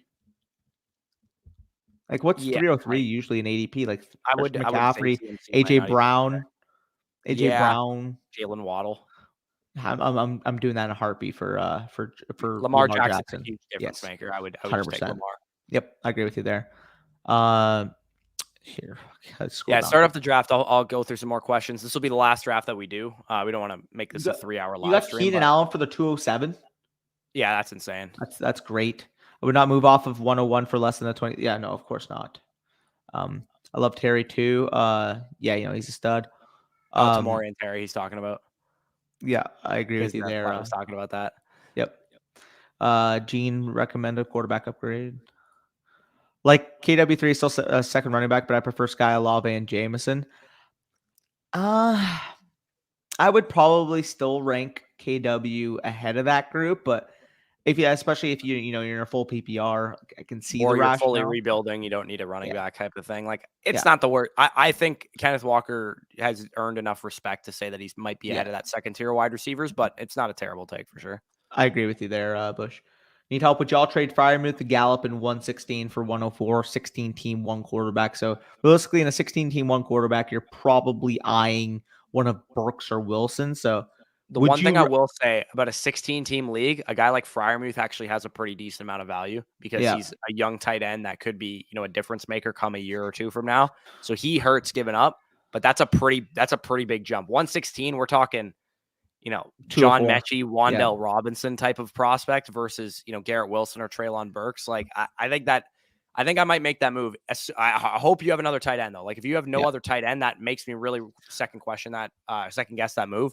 But I think that's enough value for me to get up to 104. Grim rookie draft. Oh, you guys are talking in the comments. 107. I can see that. Rookie. Oh, you guys are trying to weed out like the conversations and stuff. I was offered Akers the day after he tore his Achilles for Reagor plus a second. I waited to decide a few days and he pulled the off. Oh my gosh. Could you imagine? Man. Reagor in a second. Yeah, I would have taken that. I would have taken that at the time. When Cam Akers went down, as bleak as it was, we were like, hey, if you can still get him for a second round pick, like go do it. Like as long as you're not getting a first round, giving up a first round pick for Akers at the time when it happened, I was still okay going and buying low on him, especially if I was like a complete, tear it down and rebuild type of team. Yep. Which side would you be on, Pittman or Olave 2020? Yeah, I would rather the Olave side, I would think. That's close. That is close. I think I'd just take Pittman. Like if it was Olave and a 2, I would take the Olave side, but like the 4th is fucking nothing for me. Yeah, those picks don't mean a whole lot. I think I'd probably go Pittman slightly. Yeah. But if you can bump that up to Olave and a 2, I'll take Olave and a 2. Yeah. That's actually a really good question. That's about right exactly in terms of relative value. Yeah, for sure. But either way, Henry says, "Yeah, you start up the draft. Yeah. I'll continue to go." Well, let me get you. I gotta join. I gotta join the fucking draft. I was just about to say that. Join up in that draft, and we'll get started, lads. Okay, let me claim a spot. I'm gonna share it in the Discord, and then share it in here, and we'll be all good to go. Yeah. Could James Cook be the steal of this year's rookie draft? Sure wish Hall and Walker had gone there. Yeah, for sure. We definitely wish one of those guys had went to Buffalo. Could he be the steal of this year's rookie drafts? I don't think so, because I think most people are going to look at it the way you're looking at it. He's the Buffalo Bills running back, and he's probably going to end up being the consensus like 111, 112 in drafts. And if he's going ahead of Jahan Dotson, which I think will end up being the consensus, which I think is absolutely ludicrous, I'm probably not going to own any of James Cook at that point. Because if I have any 111s, 112s, and that's where James Cook is going, and Jahan Dotson and David Bell are on the board, there is absolutely no chance I take James Cook over either of those guys. Yep. Agree with you there. Olave elite route runner makes sense to 106. Yep. These guys are still talking about shit. Hey bro, huge fan. Yeah, appreciate that. Quick question. Do you think James Cook was honestly a better choice than Jordan F. Lloyd? Yeah, he's trolling. Yeah, I figured. I love Olave for redraft, but I think the Saints are going to implode soon. Yeah, Olave is an underrated redraft pick this year for best ball because he is, pro-ready receiver, all that kind of stuff. I do think he could be a nice redraft value for best ball leagues and stuff. Yep. I have Javonte, Etienne. Those are my two building blocks for the most part. The only wide receiver one I have is Gallup and Ayuk. Yeah. So if you're going to go and secure another elite wide receiver with that trade, I don't mind making that move. I got Walker number 1 now because of landing spot. Big mistake. Don't overvalue landing spot. Hall was the better prospect. I'm sticking with Hall. And I honestly think the Jets is probably even the better landing spot also. Walter White is sus, Drew. Would you rather George Pickens or Hollywood Brown? Give me Hollywood Brown. Not even close. Yeah, no, that will be fun to watch there. I do also think, obviously, because Gallup's most likely going to miss the first couple games. Also, let me share my screen. Yeah, I just made sure that. Just took that in. So Brees Hall did go 101. But talking about Gallup, I expect Jalen Tolbert to be able to efficiently substitute. I don't want to say substitute, but be able to fill in when Gallup misses those first couple games, recovering from that ACL. And obviously, again, your 11 personnel, you get a guy that is versatile, can play inside out. I really think at 88th overall, Tolbert was a screaming value. And I mean, this is a guy we saw consistently mocked in the second round. So third round, 88, I'll take that. Yeah, and I end up getting Treylon Burks here at 105. I didn't think I'd be able to, but I'll take that. Treylon Burks would be my 104, so getting him a spot ahead. I think 105 is like the nice, sweet spot. If you're picking 105, you got to be pretty happy with how the draft turned out. Yeah, because I mean, you consider that as like a consensus top 5, and then as we kind of mentioned, that 106 to 109 area, you're talking about Williams a lot. Place I'd be scared of picking is 110, 111 if Dotson, but like Dotson could definitely fall to there. So I don't want to say that's a terrible spot to pick, but yeah, I do think those are like the pivot points of the draft this year. Last night I traded 206, 209, 212 plus $10 for 5. Yeah, it's a huge trade. Yeah, like if you got multiple second round picks, see what you can get with them. Like package 3 of them, 4 of them, throw in your thirds too. Like if you have 206, 209, 212, and 2 thirds, like see how high you can get in the draft with those picks. Rebuilding 1 quarterback, 12-man league, full PPR. Would you sell Godwin for the 101? Yes, I would. I would rather have the 101 than Chris Godwin. Even as a Bucs fan, I would much rather have the 101. I have 104, 106, and my wide receivers are Godwin, Hollywood, and Pittman. RBs are Saquon and Dobbins. Yeah, the value there, I don't care what my team looks like. The value there is too much to pass up. Give me Brees Hall over Godwin. Man, we're talking about a sharp draft room. The fact that you guys are forcing me to draft Kenny Pickett. Yeah, like this is, I mean, I wouldn't take Christian Watson over Sky Moore, Jahan Dotson, or David Bell, but I don't think it's outrageous that he's going that high. I personally would have him more in the 111, 112 range because of what I talked about pre-draft with Christian Watson not being a very polished receiver and all that kind of stuff. But yeah, I think this is the consensus first round. I think these should be the first round players in some order. I agree with you there. Rebuilding 1 quarterback, 12-man. Yeah, I already answered it. Oh, perfect. I have 102, 103, 106, 109, 112. My rookie draft was super frustrated with these landing spots. Any hope? I'm not concerned about any of your picks outside of the 112, really. Like I think those picks are all fine. Call me crazy, but maybe I would leverage that 109 and 112 and try to move another pick into that top 5. Yeah, if you can do that, then go ahead and do it. But at 109, if you got to settle for Jahan Dotson falling to 109, I'm cool with that. If 112, David Bell's there, and you get 106 Chris Olave and 103 and 102 Drake London and Garrett Wilson, like I'm cool with that draft. No questions asked. Question I have for you: would you rather have Garrett Wilson 104 or David Bell and Jahan Dotson?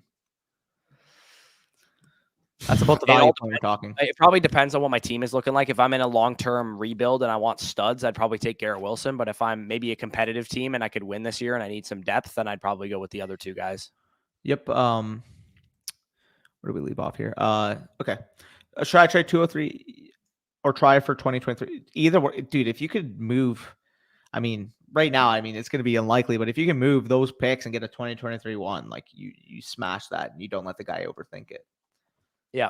So at this point in the draft, if you guys are curious, in this like second round area, if this happens the way that it did, which I think these players should probably be consensus, top of the second round guys, like I've kind of already talked about, whatever running back that you like in that next tier with Rachaad White, Isaiah Spiller, Tyler Algier, Dameon Pierce, this is the first pivot point where I'm comfortable taking them. I actually just got auto-picked. It went with Rachaad White, who I probably would have went with anyway because I haven't picked him yet. Rachaad White, 3rd round draft capital of the Buccaneers at the 2-5. I'm okay with that. I personally had Isaiah Spiller, Tyler Algier, and Dameon Pierce all ranked ahead of him pre-draft, so I probably would take those guys ahead of him. But I still think the draft capital difference maybe makes up the difference there. Yep. Do you for me, I have Burks higher. I have Wilson. So Yeah. it's a different answer for both of us. Yeah. I mean, Brock, I'm sure you've heard of this, but I had Burks ranked higher pre-draft. The landing spot wasn't, completely a shift towards Wilson's way. I'd say it's about a net neutral. And for Burks' sake, I really like that he landed in a spot that has shown in the past that they can utilize a skill or a player of his skill set, being able to get him into spots that won't have him facing press coverage every play. We'll have him in opportunities to get the ball after in his hands after the catch. I mean, AJ Brown was my pseudo comp for Treylon Burks. So the fact that he's landing in a situation that was able to develop and nurture AJ Brown, I'm more than willing to take him in that top 3, and he would be my 103 after Hall and London. The one thing I will say about AJ Brown is that he developed into an X receiver. 100%. So they didn't, deploy AJ Brown as a slot only guy like Burks was at the next level. But to be fair, like AJ Brown was also mainly a slot receiver in college as well. So it's kind of nerve-wracking to me with Treylon Burks. He is definitely the riskiest pick, I would say, in the top 5 because of, what we saw with Matt Harmon's perception, not necessarily the most natural separator against man coverage, but the numbers and the athleticism and all that kind of stuff speaks for itself. So he's still definitely worth that pick. But I prefer Wilson because, when it comes down to it, who's more likely to bust? I think it's Burks by a significant margin over Garrett Wilson. And I agree with that, but my counter to that would be who's most likely to be a top 5 dynasty wide receiver. I would say would be Burks. Sure, is he got a bit of a higher ceiling? Sure, but I also think Garrett Wilson's ceiling is mighty high as well. I fully understand that. I mean, heck, we're talking about Garrett Wilson's ceiling, but I mean his best projectable would be a Deontay Johnson. And Justin Jefferson would be a nice little pseudo comp, if you will. Obviously, people are going to say, well, you're talking about a top 2 dynasty wide receiver, so you're talking about limited ceiling. Like, what do you mean there? But at the time when Justin Jefferson was selected, he was viewed as that safe prospect that won't bust. That could be the case for Garrett Wilson. I mean, he's still locked and loaded a top 4 player for me in rookie drafts. Yeah. So I'm on the clock here at the 3-4. I'm not excited about anybody that's on the board right now, if I'm being honest. I'll take the guy who was highest ranked for me pre-draft, which would have been Pierre Strong. Really crowded backfield in New England. Now, they drafted like fucking 37 running backs in the last 2 years. But Pierre Strong was a guy that I liked. Maybe they can develop him into like a pass-catching back. He's a little bit smaller, and he's got great athleticism. So maybe that's the role that they have in mind. Damian Harris will be a free agent after this year. It's an ambiguous backfield, but he might have some value at some point. At this point in the draft, I'm just going to take players that I think are good.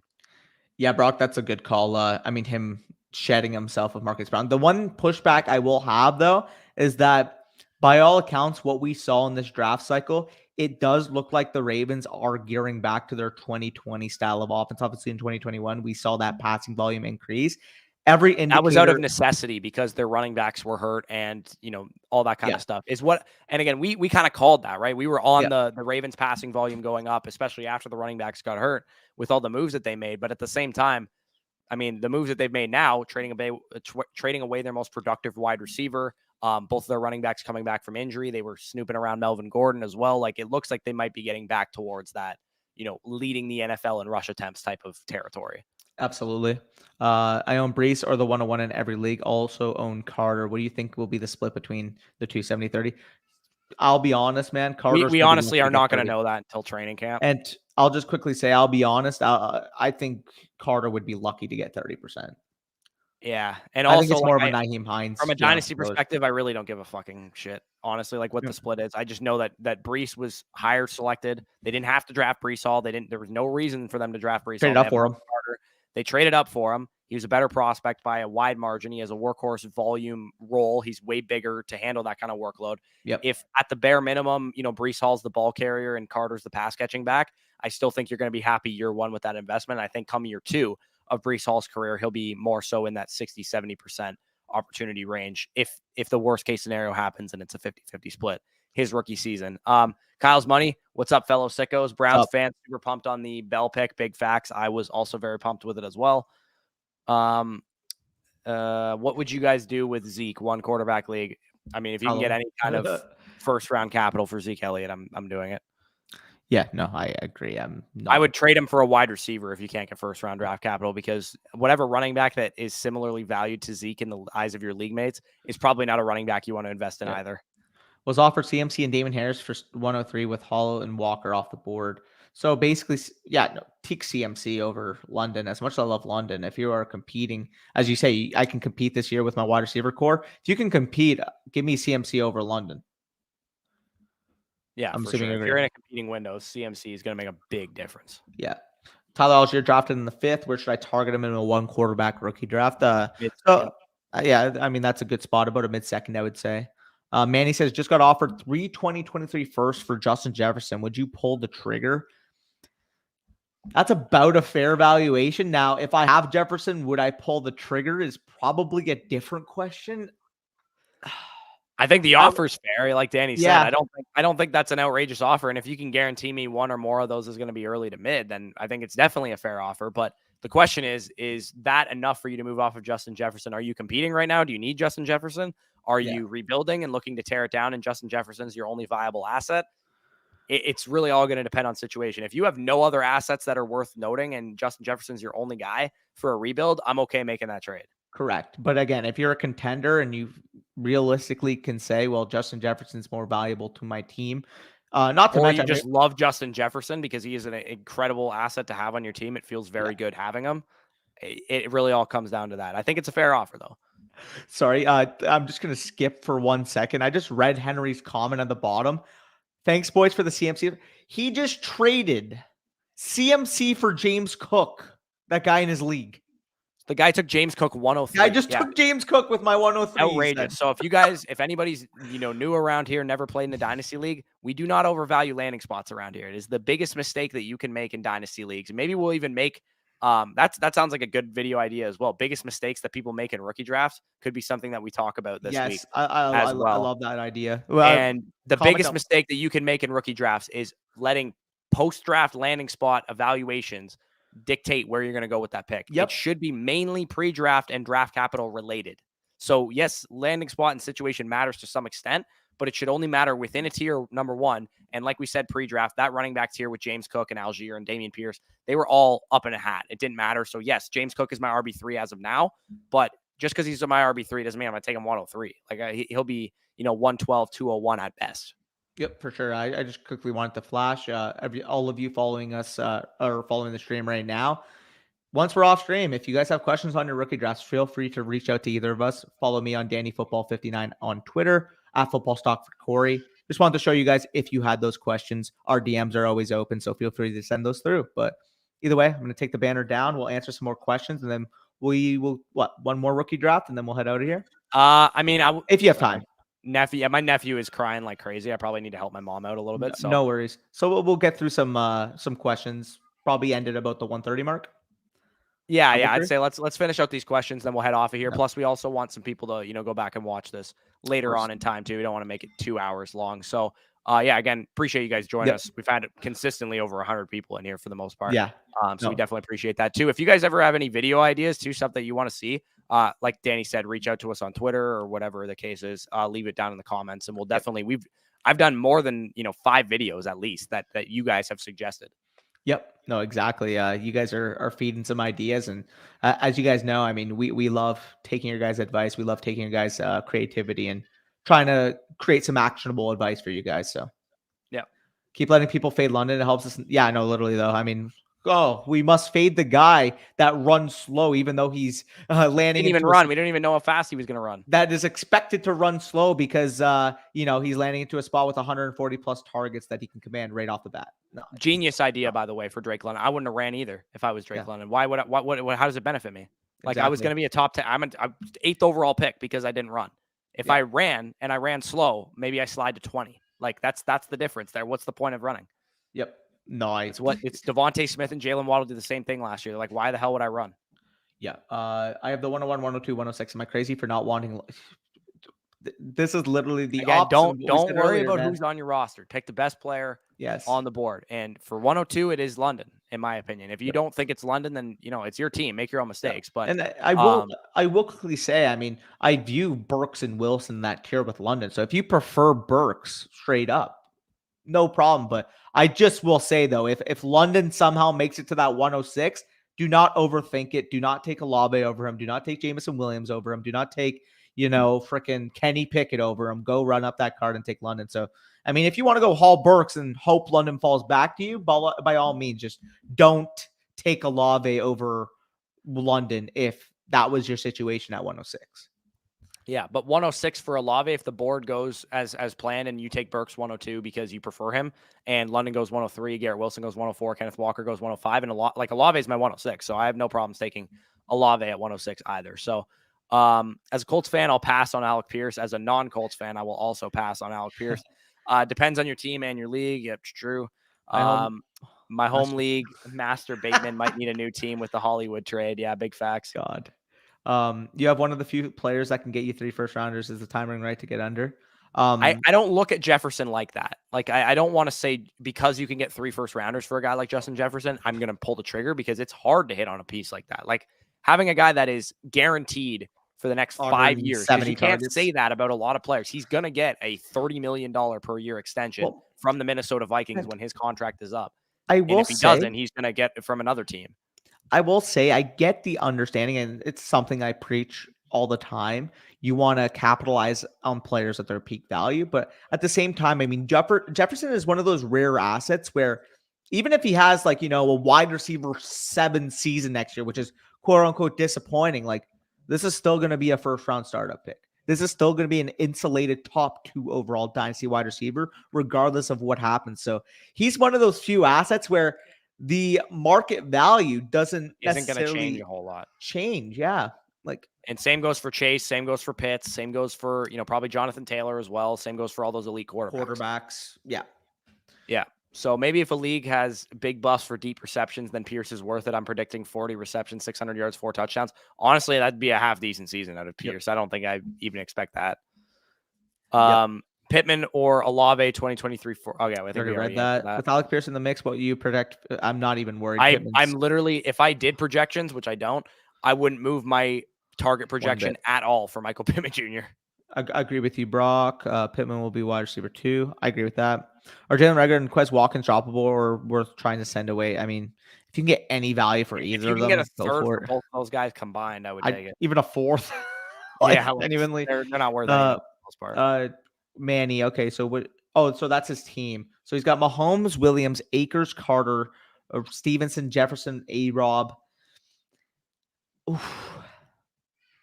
Yeah, it's not I don't think it's a bad team at all. It's but like it's not like a clear-cut top contender, but it's not a rebuilder. It's about a play. Yeah, it's probably what, your 5-6. Yeah, I think it could be a top 3 team, top 4 team.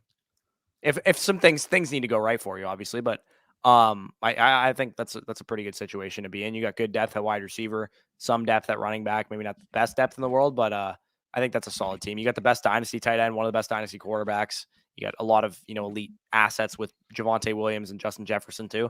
I think that's a pretty good team. Offered 3 first-round picks for Justin Jefferson. So this is his team that he gave us for that trade. And I would hold Jefferson personally. Yeah. When you're building a superstar contender, you already have a good team and you want the stud factor. And Justin Jefferson is I don't know if this is a super flex league or not, but he's one of your best assets for sure. So he probably is your best asset if this is a 1 quarterback league. So I probably would not make that move personally. In a 1 quarterback, especially, I would rather hold Jefferson. Yeah, if it was a super he only listed Mahomes, so I'm assuming it's a 1 quarterback league. If it was a super flex, I would have been more willing because there are some superstar talent level quarterbacks next year. The way I'm kind of projecting it is in a 1 quarterback league, like realistically, outside of Bijan, Gibbs, and the 3 wide receivers, as good of prospects they are, like they're probably going to be, 6th, 7th, 8th. You need them plus probably another mid-first to even sniff Justin Jefferson. Yeah, exactly. So I mean, if we're talking about it, like Justin Jefferson's a locked and loaded, at worst, top 3 pick in a 1 quarterback startup. So unless you were guaranteed an early player, like a Bijan, a Gibbs, or one of the probably receivers, need 2 earlies. Yeah, in a 1 quarterback. Like you need to guarantee me that I'm getting Bijan, JSN, and then maybe a later wide receiver in the first round. Like I need like studs. And again, you're already in a good spot, so I probably wouldn't make that trade. Sky Moore over Watson, I agree. I think Sky Moore was significantly the better prospect. So I wouldn't say Wilson though. He said Wilson over Wilson. No, I would not. I would take him over Watson. Olave versus Sky Moore. I'm not going to argue with you. If you like Sky Moore more, go ahead. But Wilson to me is the better prospect. He was a first round caliber prospect. He got top 10 draft capital versus a mid second round pick. So Rod, each of us basically have the same top 5 except for Burks and Wilson flipped. Mine would be Hall, Drake London, Traylon Burks, Garrett Wilson, and then Kenneth Walker. Bush's would be the exact same, only Burks and Wilson would be flipped. Also, I mean, our full top 50 would be available in our manifesto. So if you want to know more than just the top 5, feel free to go click on that as well. I have the 102 and the 109. What is my best strategy for my first round? I would say 102, you lock and load whatever top receiver you have. For me, it would be Drake London. For Corey, it'd be Drake London. But, if you prefer Garrett Wilson, if you prefer Traylon Burks, I wouldn't argue with you with it. And in terms of 109, I think your best player there is most likely going to be one of Olave, Jameson Williams, Sky Moore, or Jahan Dotson. Yeah, I agree. That's probably the likely scenario. Hopefully somebody, reaches on, somebody and it pushes players down the board. But I think you're most likely in a worst case scenario looking at Drake London, Jahan Dotson for me, the way I have it ranked. Sneaky get tight end Bellinger to the Giants, only to be competing with it. I honestly, there's a lot of 3rd and 4th round tight ends in this draft class. I really don't really care about any of them, to be honest. Like Jelani Woods, because he's a great athlete, and Trey McBride, because he was a highly touted prospect, and Greg Dulcich, because they were highly touted prospects. Those are the 3 that I'm most concerned with. But the rest of the tight ends, fuck Cade Otton, Daniel Bellinger, the guy that the Cowboys took. I don't really care that much, to be honest. Jeremy Ruckert, if you spend a 4th round rookie pick on them, go by all means. But for the most part, I just don't really care that much until I see something on the field. Joining a little late here, so I don't know if you talked about him already, but as a Giants fan, I'm livid with the Wandale pick. I was never high on him to begin with, but what's your take on him from fantasy and real life? So first of all, you have 3 slot receivers on your roster. So that is not an ideal situation. You have Sterling Shepard, you have Kadarius Toney, and you have Wandale Robinson. If you trade Kadarius Toney, then this pick becomes a little bit more understandable. And I think it kind of signals to the fact that they are going to trade Kadarius Toney or maybe outright cut him. I don't mind the pick at that point, but I still think he was overdrafted. I think you could have gotten him in the 3rd round. Yep. I have the 102 to 190. Wow, you have a lot of picks there, brother. 194. Interested in the big 3 wide receivers and K-Walk, my team. Yeah, no, you're 102 to 104 is what he meant to say there. I figured. 2 of the big 3 wide receivers and Kenneth Walker. I'm cool with going with that. Yeah, or I mean, you mentioned your weaker wide receiver. If you really wanted to go all 3, I wouldn't bat an eye either. But you probably don't need all 3 receivers for your roster, and if you want to add a running back as well, I don't mind that. Yeah, I agree. Homer pick at the 309 for me. Thoughts on Dubes I don't hate it. Again, 309, you can pick whoever the fuck you want, honestly. In this draft class, I don't really give a shit who goes at the 309. So if you love Romeo Dubes, then go ahead and pick him. Chargers fan, how do you feel about Spiller to back up and work next to Eckler?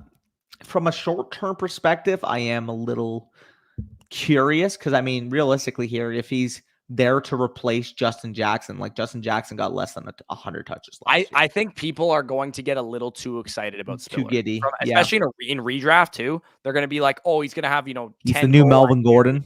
Or whatever.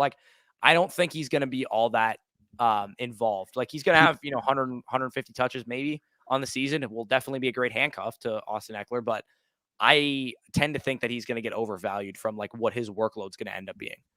Yeah. I would agree with that. So Mike Williams from Monty, 10 team start. I'd rather have David Montgomery. They're about similar for me. If you want a running back, go get the running back. Sir and I just take a player. Literally though, Brock. Literally. Who thinks guy? Yeah, no, you smashed that, Henry. That is fucking. That guy is out to lunch if he's taking James Cook at 103. Even if James Cook becomes an elite RB1, that was still a dumb pick. Because then at that point you could have gotten him at 106, 107, 108. Even if you were super high on him, and I still wouldn't pick him that high. But if you were super, super high on him, you should have traded for the 108. Yeah, Tyler, if both of those firsts are accepted late, just give me Lamar Jackson. If one of them was potentially mid to early, I would consider it, but that's a fair package, I would say, for Lamar Jackson. But I'm not the biggest Trevor Lawrence fan in the world, so I will take Lamar Jackson. And that's where I'm at. If one of those picks had the potential to be early to mid, again, you mentioned from a contending team, so I'm assuming both of those are going to be late. Just give me Lamar Jackson. I think you can probably net a similar package, except one of those picks would be in the early to mid range. And I mean, we're going to make a video talking about, looking forward to these next couple classes, but 2023 and 2024, buckle your seatbelts because they are going to be definitely better than this one. Definitely better than this one. Fields or Hurts, who you want? I just moved Hurts ahead of Fields for me. Yeah, I'm taking Hurts. I'm very scared about what the Bears are doing. Honest to God, this might be a hot take, but I think the job security question mark is equal for both guys. I know Justin Fields was traded up for 2-1s and stuff, but like it's a new regime in Chicago. They might just move off of Justin Fields after this year Yeah. if he doesn't have a good year. By the So way, give me the guy that has at least finished as a top 10 fantasy quarterback and also just got AJ Brown added to his wide receiver core. Just want to say, Manny, we already actually answered your question. So if you want to zoom back into the stream a little bit, we answered that question about Justin Jefferson and the 3 picks. So yeah. Yep. Just wanted to address that. Watson or more, give me Sky Moore there, Tyrone. Yeah. I have the 101. Yeah, a lot of picks. Oh my God. What should I package to get the 106 or 108? I would literally, so if you can get to the 106 using 205, 209, 210, and 312, and honestly, give them the fucking thirds too. I don't even give a shit. Give them all 6 of those picks to get to 106. I'm fine with it. Honestly, I'm fine with it. I agree with you there. He told the Atlanta press in his intro conference that he ranked. Okay, so that makes about sense. Can you rank Pickens, Dotson, Watson, and Moore for Dynasty? So I personally would have it Sky Moore, Jahan Dotson, Pickens, Watson is so close. I think Watson's got to be ahead of Pickens for me because you got the opportunity. At that point, they were in the same tier for me. Pickens and Watson were within 10 spots of me pre-draft in terms of my grading system. Watson went higher in the draft to a much better team with a much better quarterback and much less target competition. So at that point, that's when I factor in landing spot situation. So yeah, I would take Moore and Dotson as like a tier 1 of that group. And then I would take Watson, and then probably a tier behind him would be Pickens because his landing spot wasn't all that great going to a very crowded Pittsburgh wide receiver core. I'm quickly going to cover for us quickly. I'm going to quickly link the Patreon. Do I just copy and paste the yeah, Google you should search? be able to just copy and paste the link. Wasn't sure. Yep. London said my damn film speaks for itself. Not only that, but his production does as well. After this last one, you should be able to slow the chatter. Draft progresses so far. Thank you, fellas. Yeah, no worries. Yeah, for perspective, I'm a homer, and that was my prediction for Pierce. He's not a good player to invest in. I agree. I'm being offered the 109, a 2023 first rounder being offered. Okay, sorry, you're going to have to rephrase that question, Rod. Okay, you did. Okay. I'm being offered 109 and a 2023 first for my 105 and first rounder in 2024. Rookie dynasty draft, should I accept? I want to know where those picks are projected from. Yeah, if you have any inkling that any of that 2023 first is supposed to be early to mid, then I'm okay making that trade. Yeah. But the 105 is kind of a tier break, right? Because you're going to 109 presumably giving up Kenneth Walker for Jahan Dotson, or something like that. No, I agree with you there. Also, I saw a couple comments in the live stream about where to get our rankings. I just pinned a comment with our Patreon. So if you want to see our full dynasty our dynasty manifesto in terms of our rankings, bucketed rankings, top 100s, all those should be updated by the end of the day. I just dropped that link, and there's a ton of other valuable information in there. I mean, Bush has his historical grades that he just posted. A lot of our player cards. If you want to know more about the prospects, Bush has that covered for you, and just a lot of resources that we use in our day-to-day fantasy research cycle. Right. And our Patreon content too will be, we're going to start to add in our redraft stuff as well in the coming months. And basically what was our redraft draft guide and our dynasty draft guide last year on our website is now going to be on Patreon. So, tons of benefits for you guys there. And like we said earlier, if you want just our dynasty rankings only, you can use promo code FSE at sign up and first deposit on Underdog Fantasy as well. Like Danny said, you'll also get 100% on whatever you put in. So if you only want to put in $10 just to get the access to the rankings, that's all you have to do and you'll get it. So, tons of ways, and both of them are linked in the description of this video as well. Josh has tried a strategy I've never done before in a startup, going stars and scrubs. So I'm assuming you traded away your mid-round picks if that's what you did. That's exactly what team is Allen, Kyler, Gibson, and Mitchell, Chase, Devontae, and Sutton. Have to finish my team with 11th round picks. Thoughts? I mean, you came away with some stud assets. Like Allen, Kyler, and Chase are all top 10 picks. Yeah. And I will say, I mean, it's tough to say how it turns out now because I want to see what the rest of the team will end up looking like. But I mean, from a basis, that's a good investment. I will say, if I were to invest into just a studs and scrubs approach, as you said, investing in Gibson and Mitchell is a kind of. I would have rather, on the clock when you picked those players, I would have rather gotten someone's 2023 first. Yes. Because like at that point, like you're probably not going to be able to compete with a stars and scrubs team, right? So if you go into the 2023 class, you have 3 1s and one of them's high because one of them's yours, and you have, other picks that might be high as well, then you fill out your running back core, and then suddenly you add to Allen, Kyler, Chase, and those building blocks. Exactly. I was offered the 109 and 4 net for Gibby, Dotson, Bell, Watson, Moore still on the board. Yeah, you take that trade right now, and then you go spend the 109 on Sky Moore, and you're laughing. Yeah, for sure. I don't think it's I don't think I would say this personally, but is it outrageous to say Fournette and Gibson don't have a similar dynasty value? Probably. Like it's probably like Gibson's Probably definitely Fournette more in a 2. valuable because he's younger and stuff, but it's not outrageous if that's how it works out in Yeah. the long run, that Well, Fournette was more valuable for more years than Gibson. I will say, in terms of relative value, I would say Fournette in a 2 is probably about appropriate to Gibson right now. So, I mean, the fact that you can get Fournette in the Yeah. 109, and I'm assuming Fournette in the 109 is going to be more of an industry standard where people are very high on Gibson, people don't know about Fournette. I'd be willing to do that. So yeah, I mean, Yeah, go and you get get Sky Sky Moore with that Moore. pick too. Yeah, Yeah, like I'm being okay. So we already that have was the that one. fix. So in that league, my RBs are Saquon, Javonte, ETN. My wide receivers are Terry, Judy, and Ayuk. That's it. I actually don't even remember what your question was initially, but where can we find your rankings? Like we said already, at this point, I don't think this current GM likes Fields. They're doing nothing to help him. I mean, they drafted a 25-year-old wide receiver. So they drafted a receiver older than Corey. Yeah, and I'm old. Relative to prospect standpoint. I just made a trade 105 Van Jefferson, Chenault, Justin Jackson. So 105 and a bunch of noise. For and 301, 304 for All day. Debo, Hollywood Brown. All day. All day. Okay, so not only are Debo and Hollywood Brown like obviously stud assets, Debo is more valuable than the 105 himself easily. And then Hollywood Brown is more valuable than that entire package. Combined, not even close. You can honestly tell me that 2023 second might also be more valuable than in the entire package other than the 105. I was just going to say that 2023 second should be on the side giving 105. Right. Not the side getting Hollywood Brown. Yeah, a lot of noise for 3 good pieces. Love that trade. You're laughing there. Give the 306 for a 2023 second, Pop. I don't care where if that second next year is 212. Don't care. I'm still making that trade. Am I crazy to say like anything like 203, 204 on? If I can flip for a 2023 second, even if it's projected late, I would do it. Yeah, I would as well. So, I think the 212, 210, 211 next year will be equivalent to like the 201, 202, 203 this year. Yep.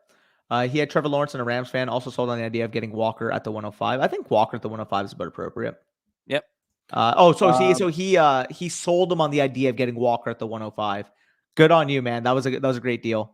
I traded a guy, AJ Brown and Uzama for Bateman in this year's 101. And you got a first. I would have done that just for Bateman in the 101. 100%. I would have done that just for the 101. The 101 is worth as much as AJ Brown right now. I was just supposed to say I would have done that straight for the 101. Period. Yeah, like you got Bateman. Yeah. Who's worth, mid first right now based on what happened recently. And you got a first on that. Like that's you just took that guy to the woods. I guess that was before Bateman got the wide receiver quarter himself. But even at the time, I think that would have still been a great trade. Agree with you. Start up rookie draft tonight. I have 105 and 208. If the big 3 wide receivers and Brees are gone, should I go Walker? Also, is 208 a good spot for Algier? I would agree exactly what that said. Yeah. Oh, he wants to see like some update on our things, which will take like 2 minutes, whatever. It's how you're feeling.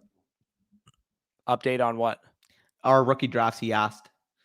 Like show the audience what's going on in our rookie drafts. The only one that we're in is the one that Spicy's in with us. I have 2 I can show the chat, but I mean that depends on how you're feeling. Okay, yeah, let's rip through these last couple comments and then we'll show some updates. I have a Olave 2 spots higher right now, Michael.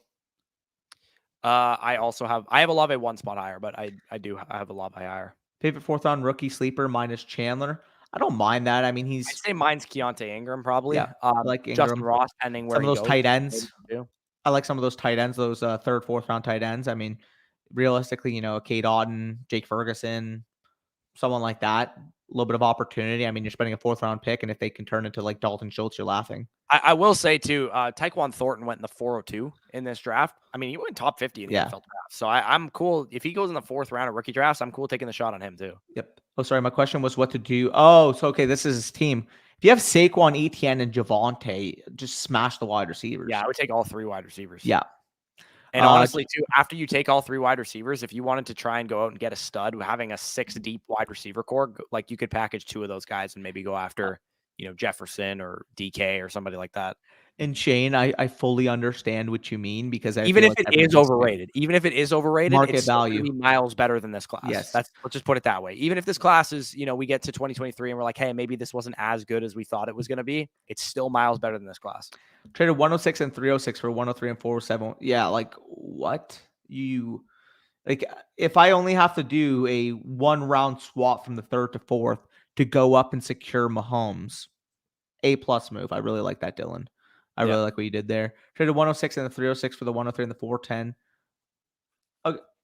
Wait, did you do a different Was this a different startup as well? No, I think it's the same trade. I think Oh, he okay. So he wrote. Okay, I get it. He wrote 407 to 410. Either way, I really like that move there, Dylan. Can you guys give me your opinion? I currently have the 205 and the 206. I only have the 101 in my running backs are Cordell Patterson and Keyshawn Vaughn. I have a fellow manager interested in David Njoku. I wanted to package the 206 and David for the 201, a 23-2 and 10 fab. What do you think? He has Deshaun Watson. If you can get the 201 and a 23 second for David Njoku in the 206, go do it now, because the 201 could still land you a Dotson or a David Bell, and I would much rather the 23 second straight up than David Njoku. Yeah, right. For those of you guys that are, maybe just tuned in here, if Jahan Dotson or David Bell make it to the second round of your rookie drafts, I'm trading up if I don't already have the pick. Like, they don't belong there, like, in my opinion. So if you somehow are like, if you're at the 201, just pray to God that one of those guys falls to you. Yeah. Fab dollars. I have the rookie 101. I'm taking Walker all day. I can't get on board there, brother. I can't. Maybe if it's a standard, but other than that, I can't with PPR. Again, I think it's just bad process personally, because if you have the 101 and you want Walker, trade the Hall pick to the 102. Yes. No, I agree. I mean, the prime example, I mean, we could talk about our rookie draft, right? I was picking 104. I viewed it as I would much rather the wide receiver. I'd much rather the best player available. However, I had a stacked wide receiver core.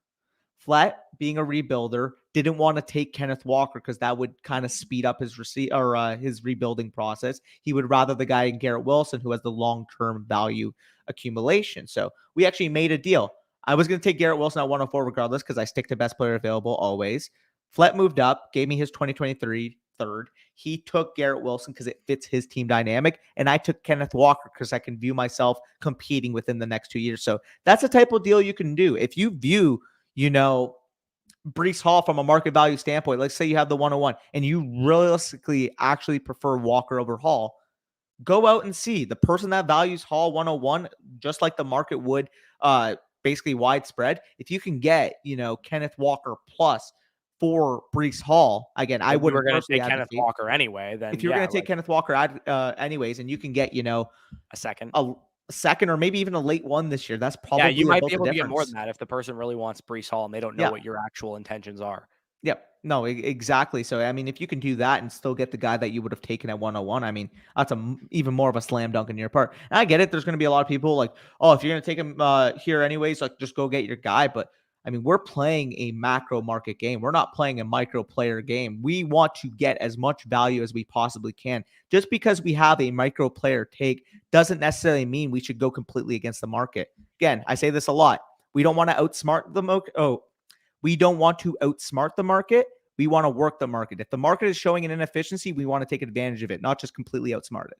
Right. Yeah. Just because I have David Bell as my 110 overall doesn't mean I'm going to necessarily take David Bell 110. Because if Kenny Pickett's on the board, I'm going to be like, hey, you want to trade up? Kenny Pickett and give me your 112 and a 2023 second, and I'll take David 100%. Bell there. 100%. Debo and Hunter Henry for Metcalf. I'm just going to take Metcalf. I'll take Debo and Henry. Yeah, they're in the same tier. Debo and Metcalf to me are in the same tier. If you need a tight end, I'll take Debo and Henry. That's fair. I mean, Hunter Henry's probably like a late 2, early 3 type of value. Yeah, something like that. Just whoever you feel comfortable with at wide receiver. I think they're about comparable anyways. I wouldn't advocate for Pierce at 201 personally, Marvin. Do what you want with your team, but I just wouldn't do that. And a 12-team superflex startup, Mark Andrews or Jalen Waddle.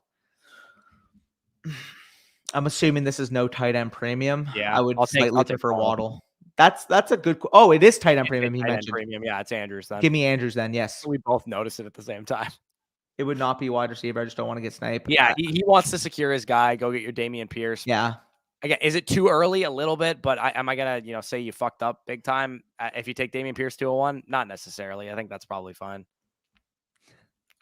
Didn't realize you guys were so high on Bell collectively. I have him ranked at 203 on my sleeper rankings last night. Sleeper Marcus here. Guess that's not too far off because I think people will take White. Oh, wait. There's no chance I would take Rachaad White over. I'll just quickly say I never clued in that Mark and Sleeper Marcus were the same person. True. Fair enough. Made the rankings based on what I thought the community would do, not my own personal opinion, although my personal rankings would be pretty close to what's on the app right now. That's fair.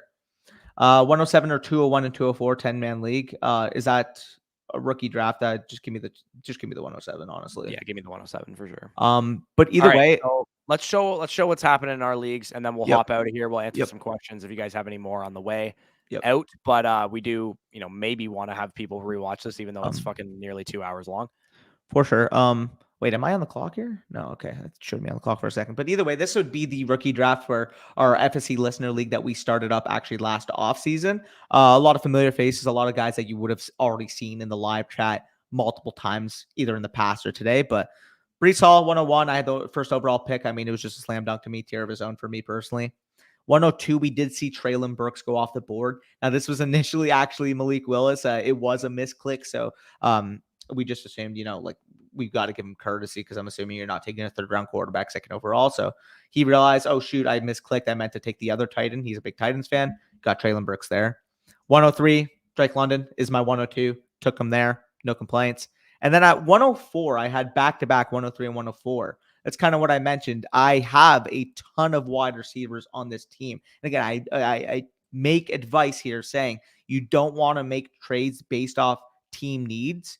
But in my situation, if I know that from a consensus standpoint, Walker and Wilson are about appropriate in value in terms of if I were to flip a receiver for a running back, that would be about appropriate. I was willing in this circumstance to say, this guy's already within the tier itself. Maybe I can see if I can get a little bit on top to move down a pick and get Walker. So we ended up making that. Garrett Wilson, Fled actually traded up for. I ended up getting Kenneth Walker and what's going to be a 2023 third to make that one spot move down. So pretty happy with how that resulted. Yeah, I don't actually pick until the 204 because I'm in a bit of a win now window in this league. So I actually traded away my 111 two-flet for the Pro Bowl beater, Alvin Kamara, and the crab leg stealer, Jameis Winston. And I threw in, I think it was like a third and Anthony Schwartz or something to get it done. So pretty much it was the 111 for Jameis Winston and Alvin Kamara. And it was at the time, Jameis Winston was actually a free agent. So there was no real clarity on where he was going to go. So I'm really happy that he landed back with New Orleans. Not from a Bucs fan perspective, but really happy he landed back in New Orleans from a fantasy perspective because they didn't draft a quarterback, right? So it looks like it's going to be Jameis this year. Yep. Also, that's actually funny because he actually doesn't have that pick. He doesn't get Sky. Yeah, no, I don't have it. It definitely would have been Dotson. Definitely would have been Dotson or Sky, but Sky's probably going to go here. So it definitely would have been Dotson most likely if I had that pick. What do you think Kirk Cousins' trade value is in a super flex? Well, I mean, if we're looking at the board right in here, like I personally would rank him I would rather have Kirk Cousins than over everybody on the board. Yeah, if I'm competing. Who are you taking, Kirk Cousins or Kenny Pickett? I would rather have Kirk Cousins. So he's about your 108 then, right? Because you're not taking him over. Kenny Pickett's my 111 in my actual rankings, though. That's okay. It's fair. Would you take Kirk Cousins or Sky Moore? Sky Moore's my 107, so I'd probably take Sky Moore. But Kirk Cousins or JMO? Again, if I'm a competing team and I need another quarterback to help me compete, I would probably rather have Kirk Cousins. That's about relatively fair, though. Oh, that's it's about close. the range. Like, if you have the 110, 111, or 112, I would say that is probably the range I would trade for Kirk Cousins. I'll also show you guys my other personal league. So I'm back on the board here. Brees Hall went 101. I had the 102, the 104. I'm actually back on the clock here at 108. I did take Drake London. Again, I mentioned I don't mind that I took him in another league. By the way, that's another thing I'll say in terms of tips and advice. Don't just differentiate or quote unquote spread the wealth, if you will. If you have somebody ranked as your 102, just because you have them in a different league doesn't mean that you should pass on him. Now, again, if you want to, if you want to differentiate, trade down.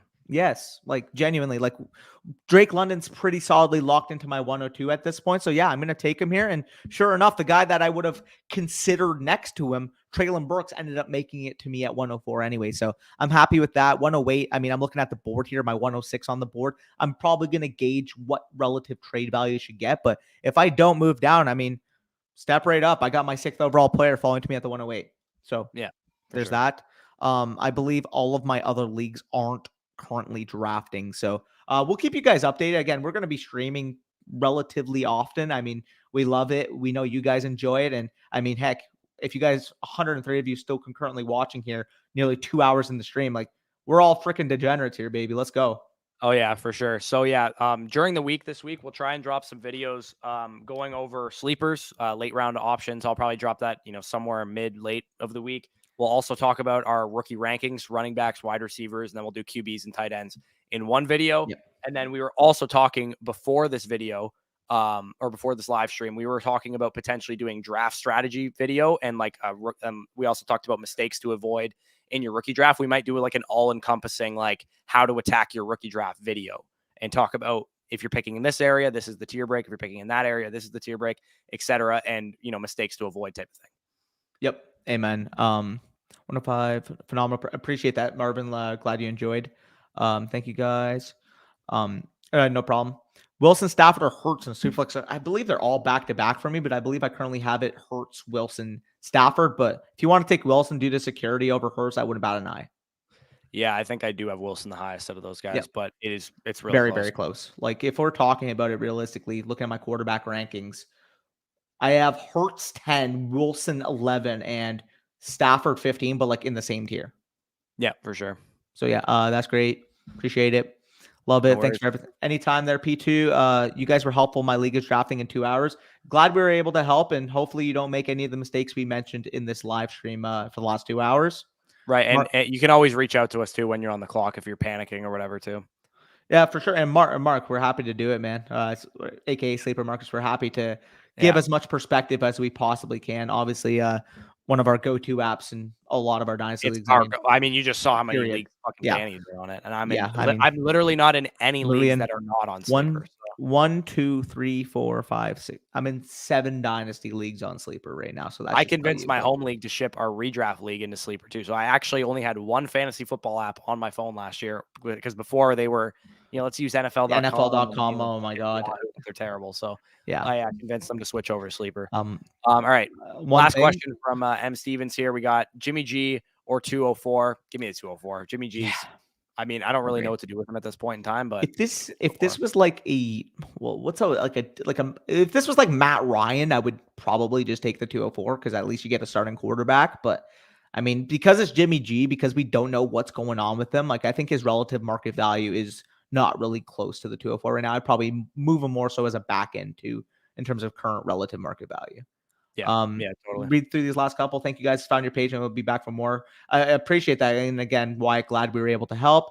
Final comment. We somehow got through all of these questions in this video, because at one point we had 150 of you in here. Yeah. At one point, well, I think we peaked literally at 150. Hopefully we were making some sense. We were probably talking pretty fast, and I don't know how the hell my voice is held up through this entire thing because I'm like sick as hell. But appreciate it. Don't have COVID though. I did actually test for that. So we're going to head out of here right before the 2 hour mark. If you guys want to rewatch this back, I'm actually going to put timestamps in it, like right as I'm done here. So if you want to watch a particular mock draft or just a Q&A session, whatever, there'll be timestamps in this live stream going forward. So peace out, guys. We'll talk to you soon.